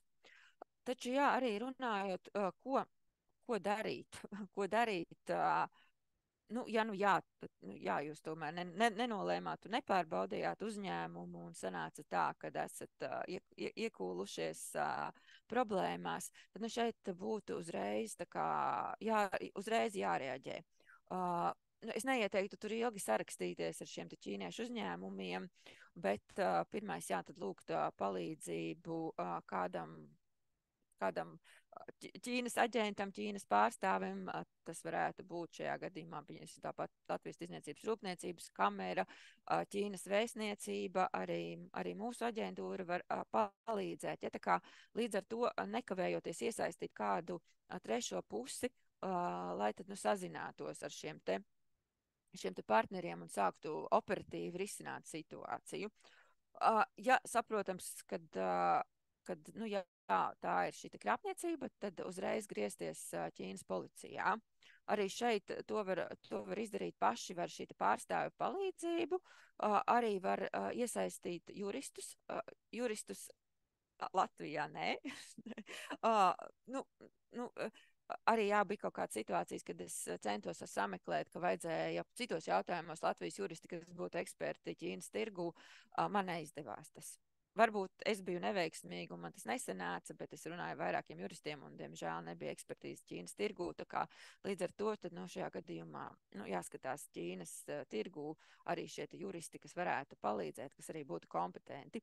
Jo arī vēlējos minēt, ka Ķīnā vienmēr, ja ir līgumi, tad kā strīdus izšķiršanas valsts tiks norādīta Ķīna, nevis Eiropas Savienība. Ja? Tā kā, ja ir problēma, tad uzreiz ir jārīkojās, jāziņo policijai, jānolīgst juristi, kas tad varētu palīdzēt. Tad, protams, šie divi juristi un ziņošana policijai, tad šajos situācijās tas ir tiešām bijis krāpniecis gadījums. Un vēl arī būtiski faktors ir tas, ka, ja jūs ziņosiet policijai, tad viņi var apturēt, bloķēt šim te uzņēmumam kontu, ja, un viņi nevarēs izskaitīt ārā jūsu naudu. Un arī būtiski ir tas, ka no konta Ķīnā aptuveni mēnesī var izskaitīt 26,000 eiro. Ja, tā kā, ja notiks operatīva rīcība, tad arī tiksiet pasargāti. Tā. Okay. Pasūtīt tirgus pētījumu vai mārketinga pētījumu, jā, var pie mums. Mēs to varam, ja kaut ko konkrēti, nopietni, labi, es tā kā jokos, bet arī mārketinga pētījumus mēs varam izdarīt. Ja tie būtu tādi pavisam ģenerāli, tad par tirgiem, tad arī šīs mājaslapas, kas ir pašā prezentācijas sākumā, tur var meklēt par nozarēm. Bet, ja jūs paši vēlaties ieiet Ķīnas tirgū, tad no savas puses mēs varam veikt tirgus analīzi, arī tad izpētīt konkrēti, kādas tad būtu šīs prasības pret jūsu produktu, arī pret produktu lokalizāciju, arī izpētīt konkurentus, kādi ir no Ķīnas uzņēmumi, arī paskatīties, kādi ir ārzemju konkurence Ķīnā, kā viņiem veicās, tā kā to visu, mēs no savas puses varam arī izdarīt. Tā. Bet arī, protams, ir arī citi uzņēmumi, tā kā, kur var griezties pēc palīdzības, kas šo te varētu izdarīt. Tā. Kas mums būs nākošais? Tātad nākošais ir par tirgus analīzi. Jā, tieši sanāca šis te jautājums, uz ko es jau savā ziņā atbildēju, ka tas ir patiešām būtiski. Un šeit ir divi lieli tādi tā kā saucamie izgāšanās gadījumi. Viens gadījums ir Dolce Gabbana. Tad 2018. gadā viņi Ķīnā izveidoja reklāmas kampaņu, lai reklamētu savējos aksesuārus. Varbūt ātri parādīšu. Tad šo te viņu reklāmas rullīti. Tā kā es ceru, ka jūs redziet, ja tagad es šēroju. 大饼，欢迎收看 Boss and Governor。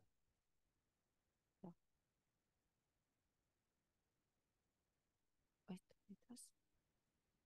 Nu, kaut kas man šodien te Mēs esam Atomselvē. Tavs atbalsts ikdienas izaicinājumos Jā, ar kredītu tas nav apvienošanu vienā tas. izdevīgā maksājumā. Piedāvājums saimnieciskās darbības veicējiem kredītiem līdz 5. Jā. Ladies and gentlemen, Šitas nav tas, ok, es welcome to a atvainojos. place and symbol of Syracuse, Piazza Duomo. Ok, tā, ok, vēl viens mēģinājums numur 2. Tā. Bija uzlikus, lai nav reklāmas. 大饼，欢迎收看。 Nu. 今天我们首先要向大家展示如何用这种小棍子形状的餐具来吃我们伟大的传统玛格丽特披萨饼。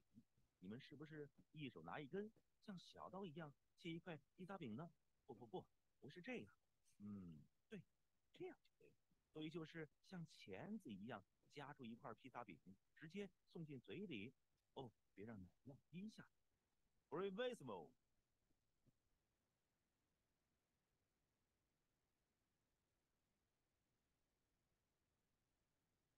Tur vēl līdzīgi vairāk video, bet tos es nerādīšu. Šeit vienkārši ideja bija tāda, kad pateicoties šai te reklāmas kampaņai, Dolce Gabbana bija spiesta pamest Ķīnas tirgu, jo viņi neveica kārtīgi tirgus analīzi un sanāca tā, ka ar šo te video viņi reāli aizvainoja ķīniešus, parādot ķīnieši to saprastu, uztvēra to rasistiski, ka viņi tiek pazemoti, kad redzēja, ka ķīnieši nezin, kā izmantot kociņus un ka viņi ir tādi neveikli un ēd tur picas un vēl tur arī tālāk ir citi arī, ka viņi špageti ēd un itāļu saldumus ēd ar kociņiem. Ja? Tā kā pateicoties šim te video, ķīnieši sāka dedzināt Dolce Gabbana apģērbus, aksesuārus un mest viņus ārā. Līdz ar to joprojām tad viņi nav atguvušies, kaut vai pēc tam atvainojās par šo te pārpratumu, bet jā, tad šī te kultūras atšķirību neņemšana un kārtīgi tirgus neizpētīšana aizveda pie šādām te problēmām. Vēl viens stāsts ir par Home Depot, amerikāņu uzņēmums. Viņi arī atvēra, ja nemaldos, tie bija 11 veikali dažādās Ķīnas pilsētās. Mārketinga pētījumu viņi vispār viņu neveica, bet domāju, ka Ķīnas tirgus ir tāds pats kā Amerikas Savienotajās valstīs. Izveidoja tieši pēc tādiem pašiem principiem šos te veikalus pilsētu nomalēs, ar domu, ka ķīnieši arī brauks, iepirks preces un pēc tam izmantos viņas, lai veidotu savus mājokļus, veiktu kaut kādas restaurācijas un tam līdzīgi.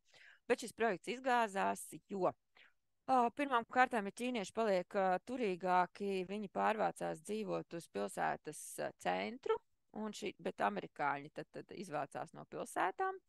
Līdz ar to, lai ķīnieši brauktu iepirkties, viņiem vajadzēja pavadīt ilgu laiku, braucot turp un atpakaļ. Nākošais šajos veikalos tika pārdota tā pati prece, kas varbūt ķīniešiem izteikti šie mazie veikaliņi, mazie tirdziņi, tad varēja iegādāties vien šajos te mazajos tirdziņos vai šajā te pašā lielveikalā, bet jau, protams, lielveikalā viņi bija sapakot savādāk un cena bija augstāka. Vēl ko neņēma vērā to, kad ķīnieši paši īpaši mājās remontus neveic, viņi noalgo atbilstoši strādniekus, kas tad viņu vietā veic šos te remontu darbus. Lūk, un tad, Home Depot, īsāk sakot, aplauzās un bija spiests pamest Ķīnu. Arī citi stāsti, tas pats Starbucks, kad viņiem prasīja diezgan ilgu laiku, lai izveidotu šīs te attiecības, bet laika gaitā pagāja diezgan ilgs laiks, kamēr viņi adaptēja savējos produktus, tad arī tas izdevās. Runājot arī par ieiešanu Ķīnas tirgu, būtisks uzsvars ir tātad, jā, šī tirgus analīze, saprast arī parunāšu par likumdošanu, kas arī ļoti svarīgi. Bet nu, pats pirmsākums būtu izveidot labus šos tulkojumus produktā, arī produktā, padomāt par produkta dizaina lokalizāciju, kad tas ir izveidos atbilstoši šim tirgum. Arī runājot par pircēju paradumiem, ir tas, ka ķīnieši dod priekšroku iegādāties produktus mobilajos tālruņos. Viņi neizmanto, kā pie mums ir mājas lapas, tur, es nezinu, tur www un tur uzņēmuma nosaukums .lv vai .com. Tāds viņi neizmanto, viņi pārsvarā iegādājās dažādās tirdzniecības platformās, un šīs te tirdzniecības platformas ir viņu vietējās, kā Tobo, Jingdao, nu tā kā tie nosaukumi ir dažādi, bet šajās platformās principā viņi pērk visu, es nezinu, sākot ar maizi un beidzot ar automašīnām, lidmašīnu biļetēm, jahtām, mājām un tam līdzīgi. Ja? Tā kā visa, lielākoties visa šī iepirkšanās notiek internetā. Nākošais arī par šiem paradumiem, kas jāņem vērā, ir iepakojums. Bieži vien pat iepakojums būs dārgāks nekā pats produkts, tā kā pie tā arī ir jāpiedomā. Iepakojums, ja runā par iepakojumu, jā, tas arī var palikt apraksti, uzraksti kaut kādi latviešu valodā vai angļu valodā, tādā veidā viņi redzēs, ka tas ir importa produkts, bet, protams, atbilstoši likumdošana ir jābūt visiem labeliem un aprakstiem arī ķīniešu valodā. Lūk, tāpatās arī viņi ļoti čeko šo te kvalitāti un cik šie produkti ir pārbaudīti. Tā kā, ja pieņemsim, jūs sāksiet savu ekspansiju Ķīnā, tad ļoti būtiski ir būt dažādos šajos sociālos tīklos, kur meklējot viņi atradīs jūs un redzēs, ka kāds viņus ir izmantojis. Tā kā viņiem ļoti būtiski pirkt arī jau pārbaudītus produktus. Arī svarīgi ir atcerēties to, ka ķīnieši negaidīs, jo ļoti ātras ir visas piegādes. Principā šī piegāde ir 1 līdz 3 dienu laikā, tā kā produkts tiek pasūtīts, tā uzreiz viņš tiek piegādāts. Runājot arī par ķīniešu šiem te paradumiem, kāpēc viņi varētu iegādāties produktus no Latvijas, no Eiropas, tā kā šajā gadījumā būtiski ir tas, ka nav obligāti jākoncentrējās uz cenu. Ja tas būs īstais klients, tad cena nevienmēr būs noteicošā, arī varbūt tie dārgāki produkti. Ķīnieši pirks dēļ tā, kad ja Eiropā ražos, tad viņi uzskatīs, ka tas ir drošs produkts, ja, tad, kad ražošanā ir izmantoti atbilstoši tā kā standarti. Tāpatās viņi pirks, ka viņš varētu būt unikāls un ar šīs te noteiktās zemes valsts tā kā sastāvdaļām, tā kā pieņemsim, zinu, kā Latvija arī, ka varbūt tieši ogas, kas vai specifiskas izēvielas, kas nāk no mūsu puses, kas ir dabīgas. Ja, tā kā arī tātad šis drošums, unikalitāte, arī skatīsies, ka viņi uzskatīs, ka šie produkti ir veselīgi un arī tātad izmantoti augsti standarti, lai viņi tiktu saražoti. Tā kā tas ir tas ķīniešu pieņēmums par mūsu produktiem, un tas arī būtiski to tā kā arī par to padomāt un uzsvērt arī kā pie stiprajām pusēm. Arī runājot par eksportu, tad, kā jau minēju, tad ir šīs te e-platformas, kur ķīnieši iepērkās. Un ir divu veida e-platformas. Viens ir tā saucamā pārobežu e-komercija un ir parastā e-komercija. Kāda ir atšķirība? Ja tā ir tad šī te parastā e-komercija, jūs pārdodat tad šajos e-veikalos, jums jābūt visiem produktiem, jābūt certificētiem, testētiem priekš Ķīnas tirgus. Bet, ja jūs pārdosiet produktus šajās te pārobežu e-komercijā, šajā gadījumā, kad kad šī certifikācija nav nepieciešama. Jo sanāk, ka jūs jau viņus it kā tirgojat tā kā no muitas zonām, un šis te produkts tiek atmuitots tikai tad, kad cilvēks viņu iegādājās. Tā kā šī ir tā lielā atšķirība, un arī šīs te pārobežu e-komercijas varbūt ir arī viens no veidiem, kā varētu sākt šo te iesākuma eksportu uz Ķīnu, tad līdz ar to neveicot visu sarežģīto testēšanas un certifikācijas procesu, jo šajās te zonās ir sanāk tā, ka kā gala patērētājs viņu nopērk, tā viņa tiek atmuitota, un viņš viņu saņem. Tā kā līdz ar to šīs te procedūras ir daudzreiz vienkāršākas. Jā, un līdz ar to šajās pārobežu komerc zonās tā kā var brīvi pārdot, pieņemsim, tur kosmētiku, var sākt mēģināt, lūk, un bija arī mums jautājums no viena kosmētikas uzņēmuma, kā tad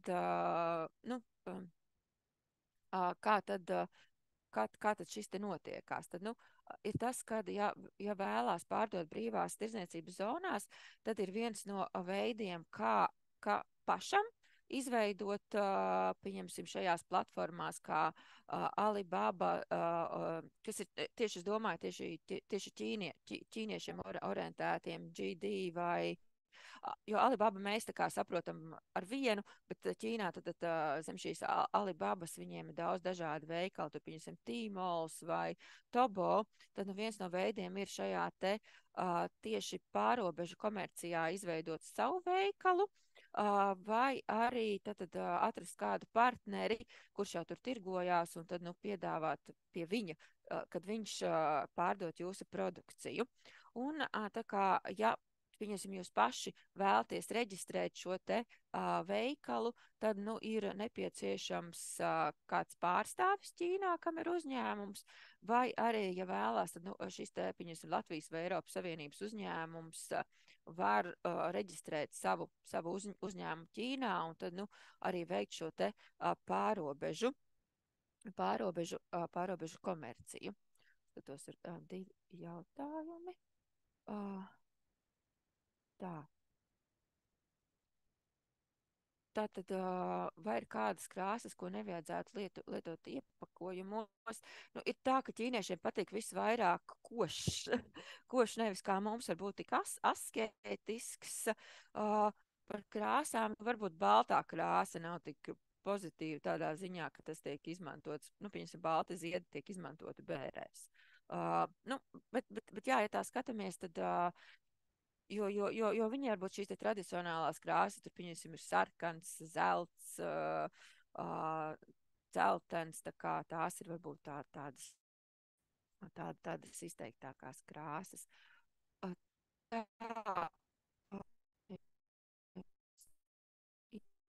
Par palīdzēt ar reģistrāciju. Tā kā varbūt tad pēc tam mēs varam sazināties un uz šo jautājumu varētu detalizētāk pārunāt tieši, kad interesi par šo te reģistrāciju vai uzņēmuma, vai arī tā kā šajās te zonās. Jā, mēs no savas puses varam palīdzēt, bet mums arī partneri Ķīnā, kas ar šiem te jautājumiem nodarbojās.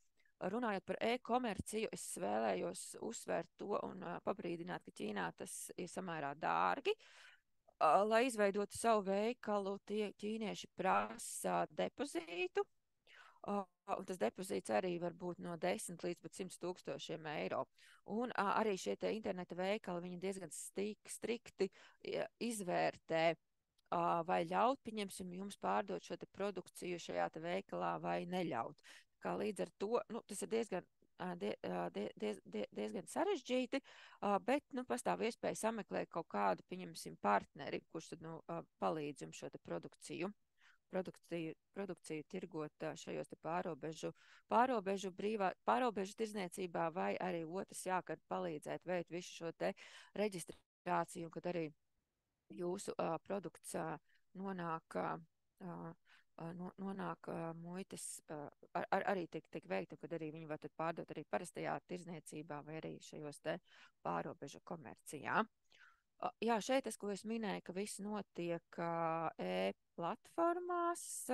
Ļoti ķīniešiem ir visaistīti visi sociālās platformas un sociālie tīkli. Ķīnieši tad viņi skatās preci un pērk uzreiz, tā kā tas ļoti izteikts. Jā, un arī līdz ar to par šiem sociālajiem tīkliem Ķīnā viņi ir pilnīgi savādāki nekā pie mums Eiropā, jo, ja kāds nezina, tad arī Ķīnā ir izveidota tā saucamā Great China Firewall vai lielā ugunssiena, ar kuras palīdzību tad Ķīnas valdība cenšas ierobežot informācijas plūsmu, un ir bloķēti tad visi Facebook, Google, Twitter, Instagram, Snapchat un tam līdzīgi, bet viņi ir izveidojuši atbilstoši savējos līdzīgos, kurus tad ķīnieši tur uz vietas izmanto. Lūk, un līdz ar to, ja jūs nolēmjat pārdot savus produktus, tad arī jums ir nepieciešams, kad esat pārstāvēti viņus šajos sociālos tīklos. Bet jā, kā ķīnieši tiek, vai arī, ja jūs esat Ķīnā, kā jūs varat piekļūt informācijas resursiem ārpus Ķīnas, tad tas ir ielādējot tā saucamo VPN. Šeit es esmu arī uzlikusi attēlu, viņš saucās Vi, tā kā tas ir tāds viens no nevis populārākajiem, bet viens no, kurš arī, cik es esmu pārbaudījis, arī strādā Ķīnā un nav bijuši kaut kādas problēmas, bet ar šo tad pastāv iespēja tikt klāt informācijai. Šeit ir daži attēli, tā kā arī nosūtīšu šos te nosaukumus, pieņemsim arī, ka Ķīnā tiek rakstīti dažādi blogi, bet tad tie ir viņu vietējie. Tāpatās, tad pie mums ir TikToks, ķīniešiem viņš saucās Douyin. Līdz ar to arī Latvijas TikTokā jūs neredzēsiet Ķīnas TikTokus, tā kā viņi nav saistīti, katrs ir atsevišķi. Bet jā, šajās te Douyin platformās tiek izveidoti šie te īsie video, bet kas Ķīnā ļoti populārs ir tiešsaites straumēšana vai tā saucamais live streamings, kad klātienē šie te Ķīnas influenceri stāsta par produktiem un arī uzreiz uz vietas pārdot. Un kas ir interesanti, tad arī šeit ir piemēri, tad ir viņiem arī es pati esmu bijusi, tad ir šie te centri, veselas mājas ēkas, kur tad no zīmoli noalgo atbilstoši uzņēmums, kas viņu vietā veic šo te live streamingu. Šeit arī redzēts, pieņemsim, katram uzņēmumam ir tur savējā telpa. Šie te influenceri ik pa laikam mainās, bet viņi klātienē stāsta par šiem te produktiem, un klienti uzreiz uzdot jautājumus un uzreiz arī nopērk šos te produktus. Un kā piemērs ir, tad es nenosaukšu šo te amerikāņu basketbolista vārdu, bet viņš burtiski dažas nedēļas atpakaļ tātad šajā Douyin 10 sekundžu laikā pārdeva 10 000 savu produktu. Ja? Tā kā vienkārši viens cits influenceris stāstīja, un tur dažas sekundžu laikā tika nopirkti 10 000 produktu. Tā kā šis te tirgus ir liels, un šis te live streamings ir ļoti, ļoti populārs. Vēl terminoloģija par Ķīnu, pie mums viņu sauc par influenceriem, bet Ķīnā tie ir tad KOL, Key Opinion Leader vai Key Opinion Customers. KOL, tad tās ir šīs te celebrities, kas maksā diezgan daudz, diezgan dārgi veicot šo te produktu reklāmu, un otri atkal ir šie te Key Opinion Customers, kuriem tad pastāv iespēja, ka jūs nosūtiet savu preci, un tad viņi par viņām šīm te precēm arī pastāsta. Un tie opinion līderi, viņu pakalpojumi ir mazāki, bet tad ķīnieši vairāk uzticās. Šeit ir arī piemēri šīm te platformām. Šis ir tā saucamais Alibabas grupas Tobo. Ja jūs pieņemsim arī pie aplikācijām, pieņemsim Apple iPhone uzrakstīsiet šo te Taobao, jums izliks šis te ķīniešu, ķīniski viņu sauc par Tobo, Un tad jūs arī varat paskatīties, arī varat paspēlēties, ievadot nosaukums ķīniešu valodā, kas tad tur izlec ārā. Lūk, un šajās platformās, arī šī Tobo, viens ir jau manis iepriekš minētā, ir parastā tirzniecība, parastā e-komercija, un ir arī šī pārobežu e-komercija, tur, kur sanāk līdz ar to divos veidos, kur viens jau, kad jau uzreiz preci ir importēta Ķīnā, viņa tiek pārdota, vai otrs, kad pārdotas no šīm te brīvās tirdzniecības zonām, šīs te preces tiek tirgotas. Lūk, un jā, tā kā līdz ar to, ja mēs skatāmies, tad visa šī te tirdzniecība notiek šajās te dažādajās platformās, nevis mājaslapās.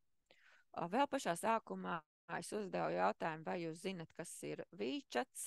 Principā Ķīnā varētu teikt, bez WeChata jūs esat nekas.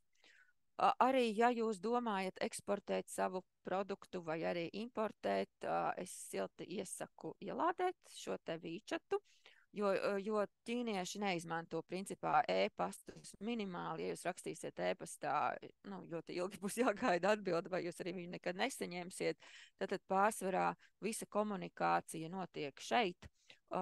Un varētu teikt, ka WeChatā ir apvienots kopā pilnīgi viss, gan Google, gan Facebook, WhatsApp, Pinterest, tā kā visas šīs te programmas. Lūk, un viņš ir arī saistīts ar telefona numuru, tāpat tās arī ķīnieši veic norēķinus, ieejot veikalā, tā kā arī šeit man tā kā uzīmēti šie QR kodiņi ir, kad noskanējot veikalā jūs arī samaksājat par precēm. Un arī, tā kā arī jūs var noskanēt, un tad no jums paņems, jūs arī varat noskanēt, un jums tā kā ieskaitīs šo te naudiņu, tad tas notiekās via versa, tā kā līdz ar to iesaku šo te WeChatu ielādēt, bet atkal Ķīnā ir ierobežojumi, jums būs nepieciešams, lai kāds, kam jau šis te WeChats ir, jūs apstiprina. Un te atkal ir ierobežojumi, kad pieņemsim, man Ķīnas numurs, bet man liekas, ka noteiktā laika periodā es varu apstiprināt tikai noteiktu skaitu cilvēku, tā kā es līdz ar to es nevaru bezgalīgi viņus apstiprināt. Tā kā, ja jūs ielādējat, tad, jā, es no savas puses varu mēģināt apstiprināt, bet tas arī jādara tieši tā kā uzreiz klāt, tā kā sazinoties savā starpā, jo pēc tam tie QR kodi ātri izbeidzās. Jā, tad varbūt arī par norēķiniem Alipays Ķīnā. Skatos, jā, esmu aizrunājusies, mums palikušas 10 minūtes. Tad, jā, vēl viens arī jautājums svarīgs ir, minēja par ķīniešu iepirkšanās kultūru, ka tas ir platformās, pilnīgi citi sociālie tīkli. Arī būtiski ir izveidot šīs te vietējās partnerības ar ķīniešiem, jo bez tām arī tā kā īsti nevarēs, tā kā vajadzētu labāk kādu partneri Ķīnā, jo viņi gan būs kompetentāki par šiem tirgiem, gan zinās kultūras atšķirības. Arī budžets, diemžēl, bet esmu saskārusies ar vairākiem uzņēmumiem Latvijā, kam tad liekas, kad investēt naudu nevajag, kad vienosies uz procentiem un ātri kāds tur tirgos pārdos preci, bet, diemžēl, tā nav, tā kā ir jārēķinās ar kaut kādiem noteiktiem izdevumiem, mārketinga budžetiem vai arī šo te produktu testēšanu, certificēšanu.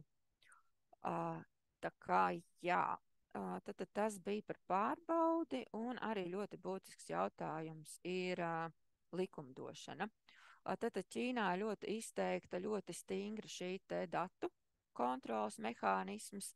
Tā kā, ja jūs būsiet pārstāvēti Ķīnā, no jums var prasīt visādas atskaites, un arī minētie šie te ierobežojumi datu pārraidīšanai, naudas pārskaitīšanai uz citām valstīm. Tā kā tas ir jāņem vērā un atbilstoši nozarei ieteiktu izpētīt un ievērot. Tāpat tās ir nepieciešams arī sadarboties ar valdību. Ja kaut tā kā pieņemsim arī šeit Google piemērs, kāpēc Google bloķēts Ķīnā, bet pieņemsim, Microsofts nav, jo Microsoft spēja tur vienoties un ievēroja Ķīnas prasības, Google tā kā atteicās ievērot un to nedarīja, tad dēļ tā arī tas tā kā tāds iemesls, kāpēc viņi vairāk nav pārstāvēti. Arī būtiski tātad produktiem ir nodrošināt atbilstību likumdošanai. Ir daudz dažādi patiešām šie te likumi.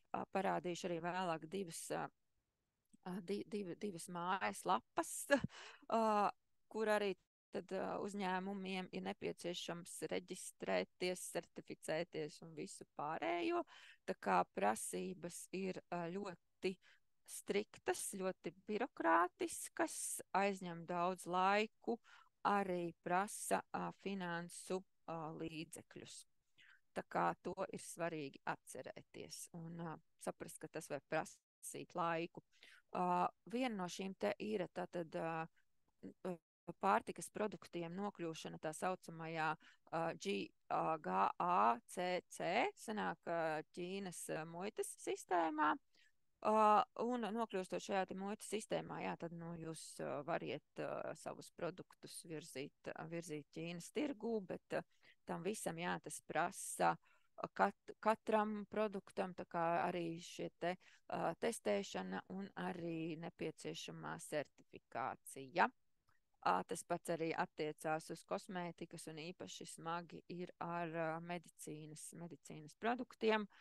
Tagad mēs īstenībā veicam pētījumu vienam medicīnas preču ražotājam Ķīnā, un mūsu plāns ir tad viņam palīdzēt ieiet šajā te tirgū.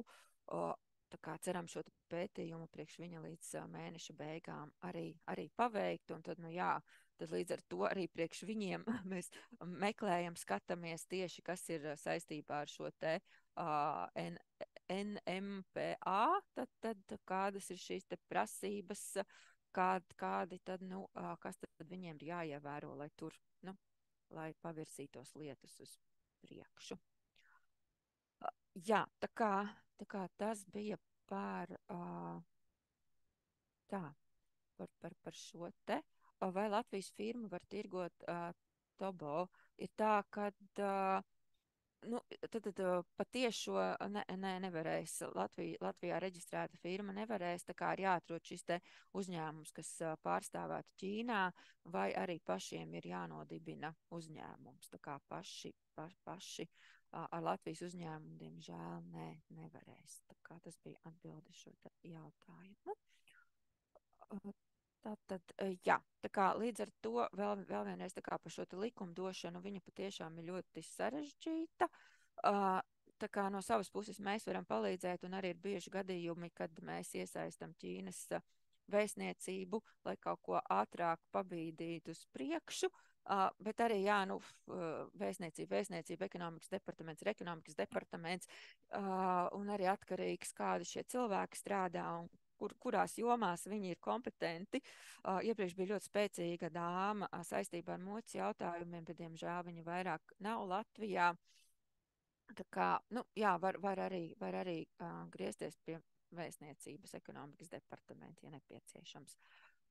Tā, runājot par importu, es saku, šīs prezentācijas padalīšos no savas puses daudz,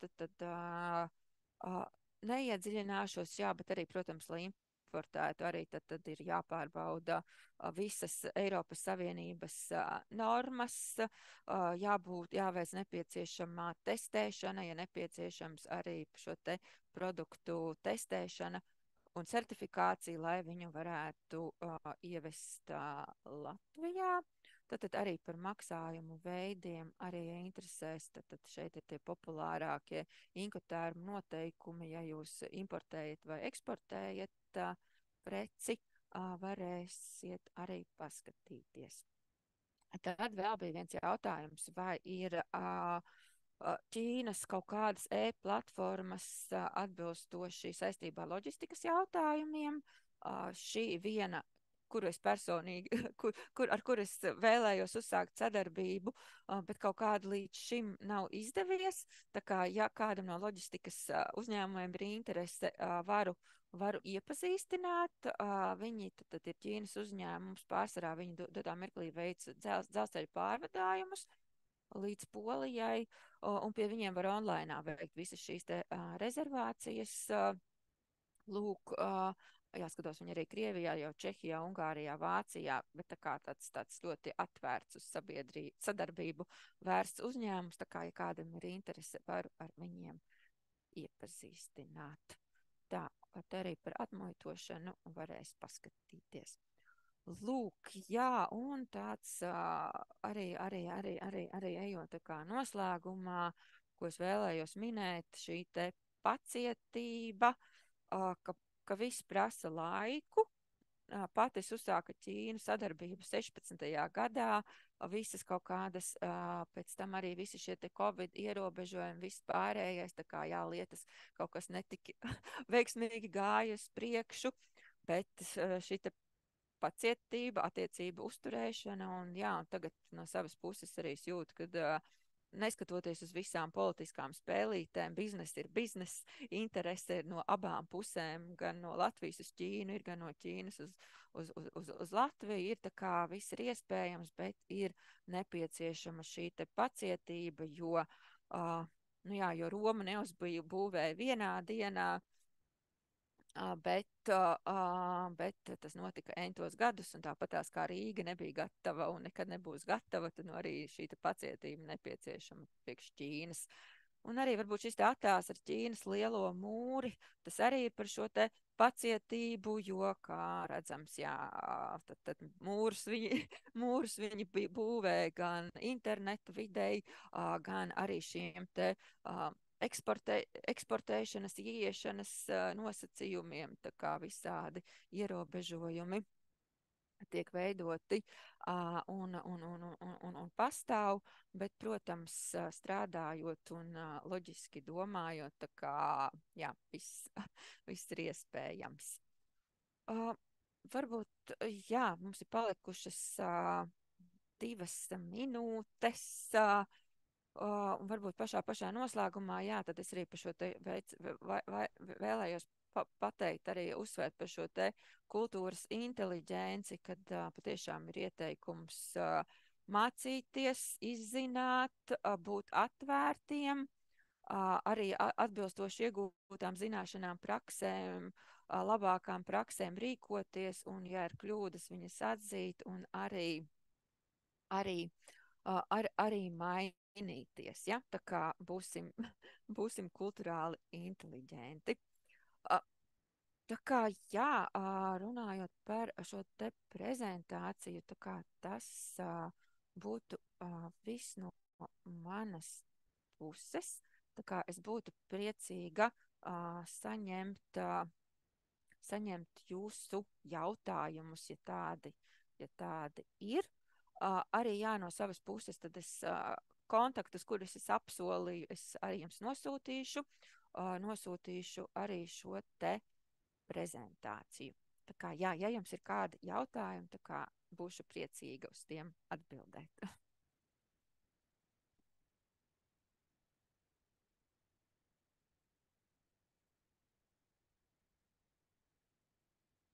Jā, ok. Skatos, ka jautājumu nav. Tad jā, liels paldies jums par dalību. Tā kā droši, ja kādi jautājumi, rakstiet, zvaniet, tā kā būsim priecīgi jums palīdzēt. Tā kā, jā, paldies jums un lai jauka atlikusī dienas daļa un arī šī te nedēļa. Jā, paldies jums.